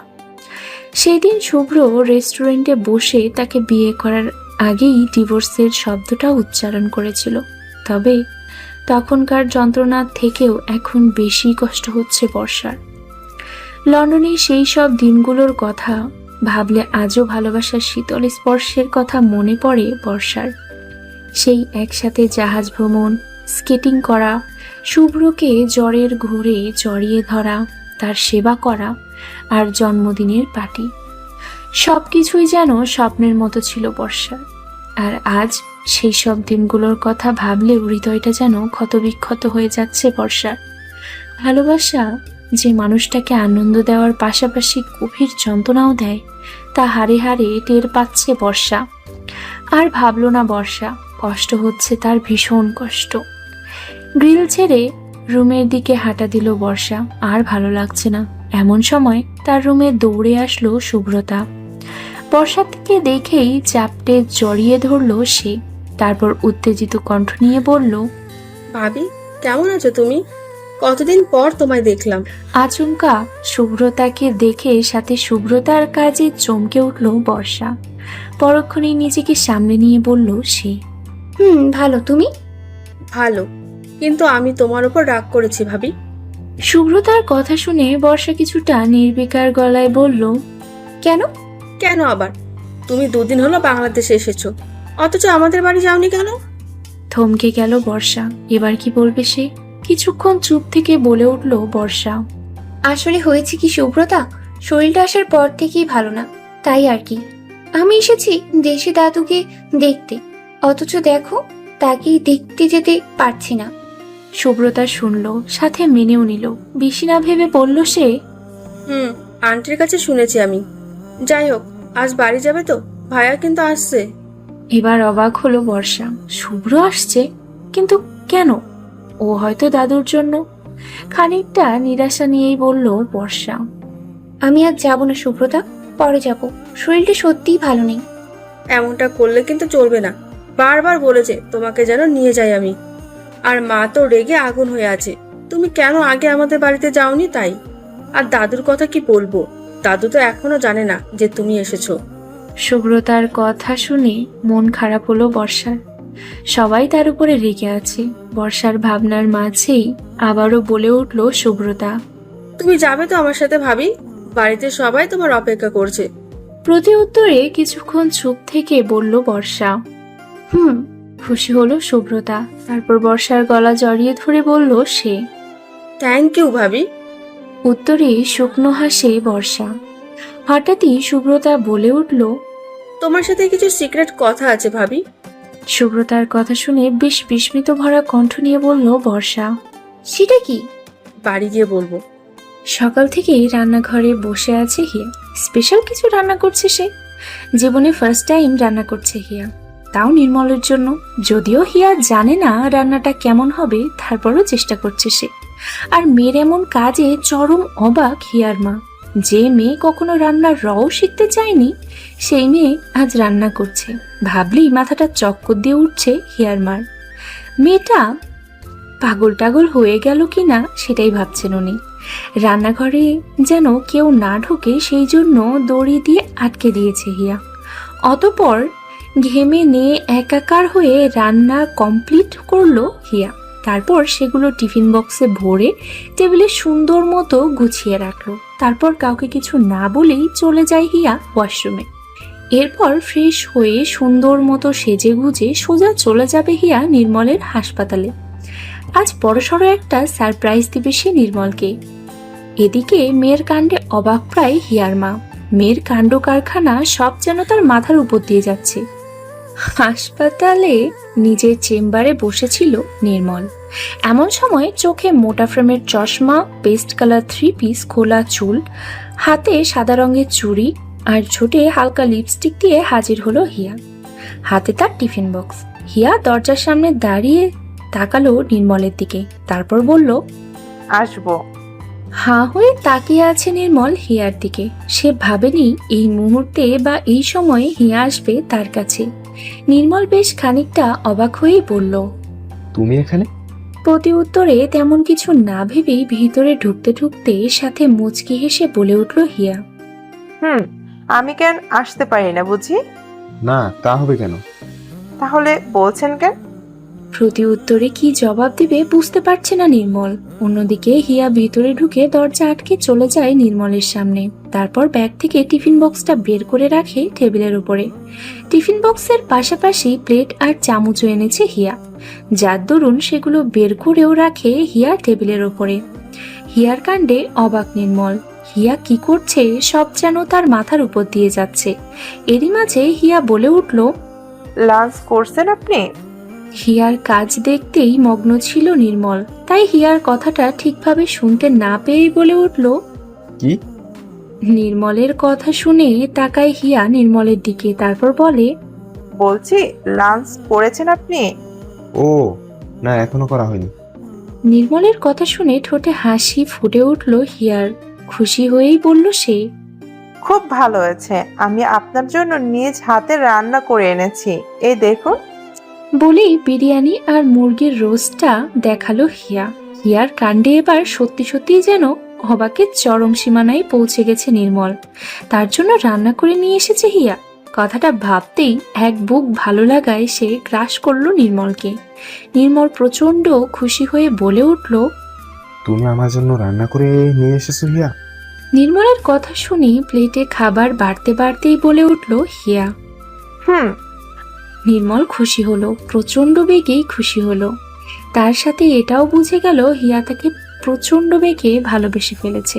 নির্মল ভাবলো কিছু, শীতল ভেজা কণ্ঠ নিয়ে কিছু বলতে মুখ খুলবে, ঠিক সেই মুহূর্তেই হিয়া বলে উঠল, আপনার অদ্ভুত শিহরণ মেশানো কথা পরে শুনবো, আগে খেয়ে নেন। নির্মল শুনলো হিয়ার কথা, সাথে অবাকও হলো ভীষণ, তবে বেশি ভাবলো না। হিয়া নির্মলের সামনে খাবার প্লেটটা রেখে বলল, খেয়ে দেখুন না কেমন হয়েছে, ফার্স্ট টাইম ট্রাই করলাম, খুব একটা ভালো হয়নি হয়তো। নির্মল হিয়ার কথা শুনে নিজের হাতের দিকে তাকালো। কলম দিয়ে লেখার ফলে কালো দাগ পড়ে গেছে। নির্মল উঠতে চাইলো, হাতটা ধুতে হবে তাকে। নির্মলকে নিজের হাতের দিকে তাকাতে দেখে কিছু একটা ভেবে মুচকি এসে বলে উঠল হিয়া, আপনাকে নিজ হাতে খেতে হবে না, আমি আপনাকে খাইয়ে দিচ্ছি, দাঁড়ান। হিয়ার কাণ্ডে এবার যেন সত্যি ভীষণ শকড নির্মল। হিয়া বেশি কিছু না ভেবেই চামচ দিয়ে 1 চামচ বিরিয়ানি উঠিয়ে মুখের সামনে ধরল নির্মলের। নির্মল অবাক হিয়ার কাণ্ডে, চোখ বেরিয়ে আসার উপক্রম তার। এটা সত্যি সত্যি হিয়া কিনা এতে যেন বেশ সন্দেহ হচ্ছে নির্মলের। নির্মলকে ট্যাপ ট্যাপ করে নিজের দিকে তাকিয়ে থাকতে দেখে বলে উঠল হিয়া, কি হলো, ওভাবে তাকিয়ে আছেন কেন? হিয়ার কথা শুনে ওর দিকে বিস্ময় ভরা চোখে তাকিয়ে থেকে বলে উঠল নির্মল। নির্মলের কথায় বিস্মিত হলো হিয়া, কিন্তু পরক্ষণেই নিজেকে সামলে নিয়ে মুচকি হেসে বলল, ভূতে না পেতনিতে ধরেছে, এবার খান। এই বলে নির্মলের মুখে বিরিয়ানি সমেত চামচটা ঢুকিয়ে দিল হিয়া। নির্মল খেলো, চিবোতে লাগলো, সাথে অবাক হয়ে শুধু তাকিয়ে রইল হিয়ার দিকে। এরই মাঝে হিয়া খানিকটা চিন্তিত মাখা মুখ নিয়ে বলে উঠল, কেমন হয়েছে? ভালো হয়নি বোধহয়, ইউটিউব দেখে করেছি বুঝলেন। লবণটা ঠিকঠাক হয়েছে কি, চালটা সিদ্ধ হয়েছে তো, আর মাংসটা নরম হয়েছে কিনা? নির্মল প্রতি উত্তরে কোনো কিছু বলল না নির্মল, শুধু ফ্যাল ফ্যাল চোখে তাকিয়ে রইল হিয়ার মুখের দিকে। যেন হিয়ার কর্মকাণ্ড সব তার মাথার উপর দিয়েই যাচ্ছে। বাংলাদেশের এয়ারপোর্ট থেকে সবেমাত্র বের হলো শুভ্র। কয়েক মুহূর্ত আগেই লন্ডন থেকে তার প্লেন ল্যান্ড করলো বাংলাদেশের বুকে। শুভ্র তৎক্ষণাৎ বেরিয়ে আসে এয়ারপোর্ট থেকে। বর্তমানে গাড়ি করে বাড়ির উদ্দেশ্যে যাচ্ছে সে। উতলা হয়ে আছে শুভ্র, কখন বর্ষার সাথে তার দেখা হবে আর সকল মান অভিমানের সমাপ্তি ঘটিয়ে মনের কথা প্রকাশ করবে সে। শুভ্র মাত্র 2 দিনেই বুঝতে পেরেছে বর্ষাকে ছাড়া তার চলবে না। তার বোকা রানীর বোকা বোকা কাজ কর্মতেই অভ্যস্ত হয়ে গেছে সে। ঠিক 1 দিন আগের ঘটনা, প্রায় মনমরা হয়েই অফিস থেকে বাড়ি আসে শুভ্র। সোফা পর্যন্ত যেতেই হুট করেই সামনে মগ আর বালতি দেখে মনে করে পড়ে তার সেই দিনের কথা, যেদিন পা পিছলে পড়ে গিয়েছিল সে। আর তার সেই পড়ে যাওয়ার শব্দ পেয়ে বর্ষাও দৌড়ে এসে পড়ে তার উপরে। সেই দিন সেই বিষয়টার জন্য রাগ হলেও আজ ভীষণ মিস করছিল শুভ্র। গোসল সেরে বের হয়ে আলমারি খুলতেই মনে পড়ে তার বোকারানি বইয়ের 1 বস্তা জামা কাপড় এলোমেলোভাবে রাখার ফলে তার উপর এসে পড়ার ঘটনা। বর্ষা যেমন তাকে আঘাত দিয়েছিল বারে বারেই, পাশাপাশি সেবাও করেছিল, খেয়াল রেখেছিল তার সব সময়, আর সেগুলোকেই ভীষণভাবে মিস করছিল শুভ্র। বর্ষার শূন্যতা যেন পদে পদে মনে করিয়ে দিচ্ছিল তাকে। শুভ্র বুঝতে পেরেছে নিজের অজান্তেই ভালোবেসে ফেলেছে সে বর্ষাকে। বিয়ে হলো এমন একটা জিনিস যেটা দুটো মানুষের মধ্যে ভালোবাসা শব্দটা জাগিয়ে দিতে বাধ্য। তবে সব মানুষের ক্ষেত্রে নয়। মায়া আর ভালোবাসা এক নয়। কিছু মানুষ মায়ায় পড়ে আটকে থাকে একসাথে, আর কিছু মানুষ ভালোবেসে আটকে থাকে সারা জীবন। এরকম নানা কিছু ভাবতে ভাবতে এগিয়ে চলছিল শুভ্র। মনটা তার ব্যাকুলতার শীর্ষে। অতঃপর কয়েক ঘন্টার মধ্যেই শুভ্র গাড়ি নিয়ে চলে আসে বাড়িতে। গাড়ির ভাড়া মিটিয়ে তৎক্ষণাৎ চলে যায় সে বাড়ির ভেতরে। উত্তেজিত হয়ে থাকার কারণে বাড়ির গাড়ি যাবে সেই পর্যন্ত অপেক্ষা না করেই ট্যাক্সি গাড়ি করেই বাড়ি চলে আসে শুভ্র। নিজের ব্যাগপত্র কোনো রকম নিয়েই বাড়ির দরজার সামনে দাঁড়ালো শুভ্র। কলিং বেল বাজালো উচ্চ স্বরে। কিছুক্ষণের মধ্যেই শুভ্রের মা এসে দরজা খুলে দিল। শুভ্রকে দেখেই খুশি হয়ে বলে উঠলেন তিনি। শুভ্র, তুই এসেছিস? কেমন আছিস বাবা? প্রতি উত্তরে শুধু ভালো বলে তৎক্ষণাৎ জিজ্ঞেস করলো সে। বলেই বাড়ির ভিতরে ঢুকে পড়ল শুভ্র। এদিকে ওদিকে তাকালো তৎক্ষণাৎ। ছেলের কথা আর কাজ দেখে কিছুটা হতভম্ব হলেন শুভ্রের মা, কিন্তু পরক্ষণেই নিজেকে সামলে নিয়ে বললেন উনি। কেন, কিছু কি হয়েছে? মায়ের কথা শুনে হালকা বিরক্ত প্রকাশ করলো শুভ্র। বলল, কি হবে মা? আমি শুধু জানতে চাইছি বর্ষা কোথায়? বর্ষা তো বাড়িতে নেই শুভ্র। মায়ের কথায় অবাক সাথে হতাশ হলো শুভ্র। খানিকটা বিষণ্ণ মাখা কষ্ট নিয়ে বলল, নেই মানে? কোথায় গেছে ও? এবারই আসেনি? আসছে, কিন্তু শুভ্রতার সাথে বেরিয়েছে একটু। চলে আসবে, তুই চিন্তা করিস না। মায়ের কথা শুনে ভীষণভাবে হতাশ হলো শুভ্র। নিজের উত্তেজনা ভাবটাকে কমাতে লাগলো নিমিষেই। শুভ্রকে চুপচাপ দাঁড়িয়ে থাকতে দেখে আবারও প্রশ্ন করে বসলো শুভ্রের মা।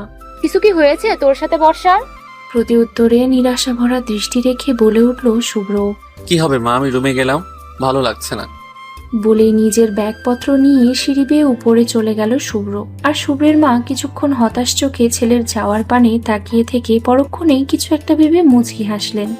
শুভ্রতার সাথে শপিং করতে এসেছে বর্ষা, যদিও তার আসার কোনো ইচ্ছে ছিল না। শুভ্রতার জোরাজোরি দিয়েই আসতে হয়, এক প্রকার বাধ্য হয়েছে সে। বিকেল গড়িয়ে সন্ধ্যা হয়ে এসেছে প্রায়, কিন্তু এখনো শুভ্রতার শপিং করা হয়নি। কি কিনতে এসেছে সেটাই জানে না বর্ষা। হঠাৎই শুভ্রতা বলে উঠল, ভাবি, তোমার ফোনে ব্যালেন্স আছে? আসলে আমারটা মাত্র শেষ হলো, একজনের সাথে কথা ছিল। ওই তোমায় বলেছিলাম না, কতদূর আসলো সেটাই জানাচ্ছিল। প্রতি উত্তরে নিজের ব্যাগ থেকে ফোনটা বের করলো বর্ষা। তারপর বলল, নেই বোধ হয়। লন্ডন থেকে ফিরে এখন পর্যন্ত মোবাইলটা খোলাই হয়নি আমার। এতটুকু বলে মোবাইলটা অন করতে লাগলো বর্ষা। বর্ষার কথা শুনে শুভ্রতা খানিকটা নিরাশ হয়ে বলল, ও আচ্ছা ভাবি, তুমি এখানে 2 মিনিট দাঁড়াও, আমি এক্ষুনি মোবাইলটাই রিচার্জ করে আসি। শুভ্রতার কথা শুনে কিছুক্ষণ চুপ থাকলো থেকে বলল বর্ষা, ঠিক আছে। উত্তরে শুভ্রতাও আর কিছু না ভেবে চলে যায় বাহিরে। বর্ষা তার মোবাইলটা অন করলো ঠিকই, তবে কিছু দেখার আগেই সেটাকে আবারও ব্যাগে ভরে নিল। মাঝপথে কেটে যায় আধা ঘন্টা। বর্ষা চুপচাপ দাঁড়িয়ে আছে শপিং মলের একটা দোকানের সামনে। এবার বিরক্ত লাগছে তার। কোথায় গেল শুভ্রতা? এখনো আসছে না কেন? বর্ষা তার মোবাইলটা বের করলো। আবার মোবাইলটা অন করতেই অনেকগুলো মেসেজ দেখতে পেল বর্ষা। এর বেশিরভাগ অফিস থেকে করা, আর এদের নিচেই ছিল শুভ্রের মেসেজ, যেটা বর্ষা বর্তমানে খেয়াল করেনি। বর্ষা মেসেজগুলো দেখতে নিল, শেষ অবধি যাবে এরই মাঝে পাশ থেকে বলে উঠল কেউ, এক্সকিউজ মি মিস, আপনি কিছু মনে না করলে আমায় একটু হেল্প করবেন? আচমকা পাশ থেকে কোনো পুরুষালীর কণ্ঠ শুনে চমকে উঠল বর্ষা। তৎক্ষণাৎ পাশ ফিরে তাকাতেই একটা উঁচা লম্বা চোরা ছেলেকে দেখে খানিকটা অবাক হয়ে বলল, জি, কি বলবেন? খানিকটা হতাশ হলো ছেলেটি। কপালের ডান দিকটা 2 বার চুলকে বলল, বলছি আমায় একটু হেল্প করবেন? ছেলেটির কথা শুনে মোবাইলটা বন্ধ করে আবারও ব্যাগে রাখলো বর্ষা। তারপর বলল, জি বলুন, কি হেল্প লাগবে আপনার? বর্ষার কথা শুনে বেশ আগ্রহী বলল, আসলে কাল আমার গার্লফ্রেন্ডের বার্থডে, ভাবছি বার্থডে উপলক্ষে তাকে শাড়ি গিফট করব, কিন্তু কি শাড়ি দিলেও খুশি হবে এটাই বুঝতে পারছি না। আসলে ফার্স্ট টাইম কিনছি তো, তাই বুঝতে পারছি না আপনি শাড়ি পরে আছেন। তাই মনে হলো এ বিষয়ে আপনি হয়তো আমায় একটু হেল্প করতে পারবেন। ছেলেটির কথা শুনে খানিকটা অবাক হলো বর্ষা। পরক্ষণেই মুচকি হেসে বলল সে। ও এই ব্যাপার, আচ্ছা ঠিক আছে, চলুন আমি আপনার সাহায্য করছি। খুশি হলো ছেলেটি, বলল ধন্যবাদ। It's okay. এতটুকু বলেই চলল বর্ষা ছেলেটির সাথে। একটা সুন্দর শাড়ির দোকানের সামনে বসে আছে বর্ষা আর ছেলেটি। হঠাৎই বর্ষা বলে উঠল, আপনার গার্লফ্রেন্ডের প্রিয় রং কি বলতে পারবেন?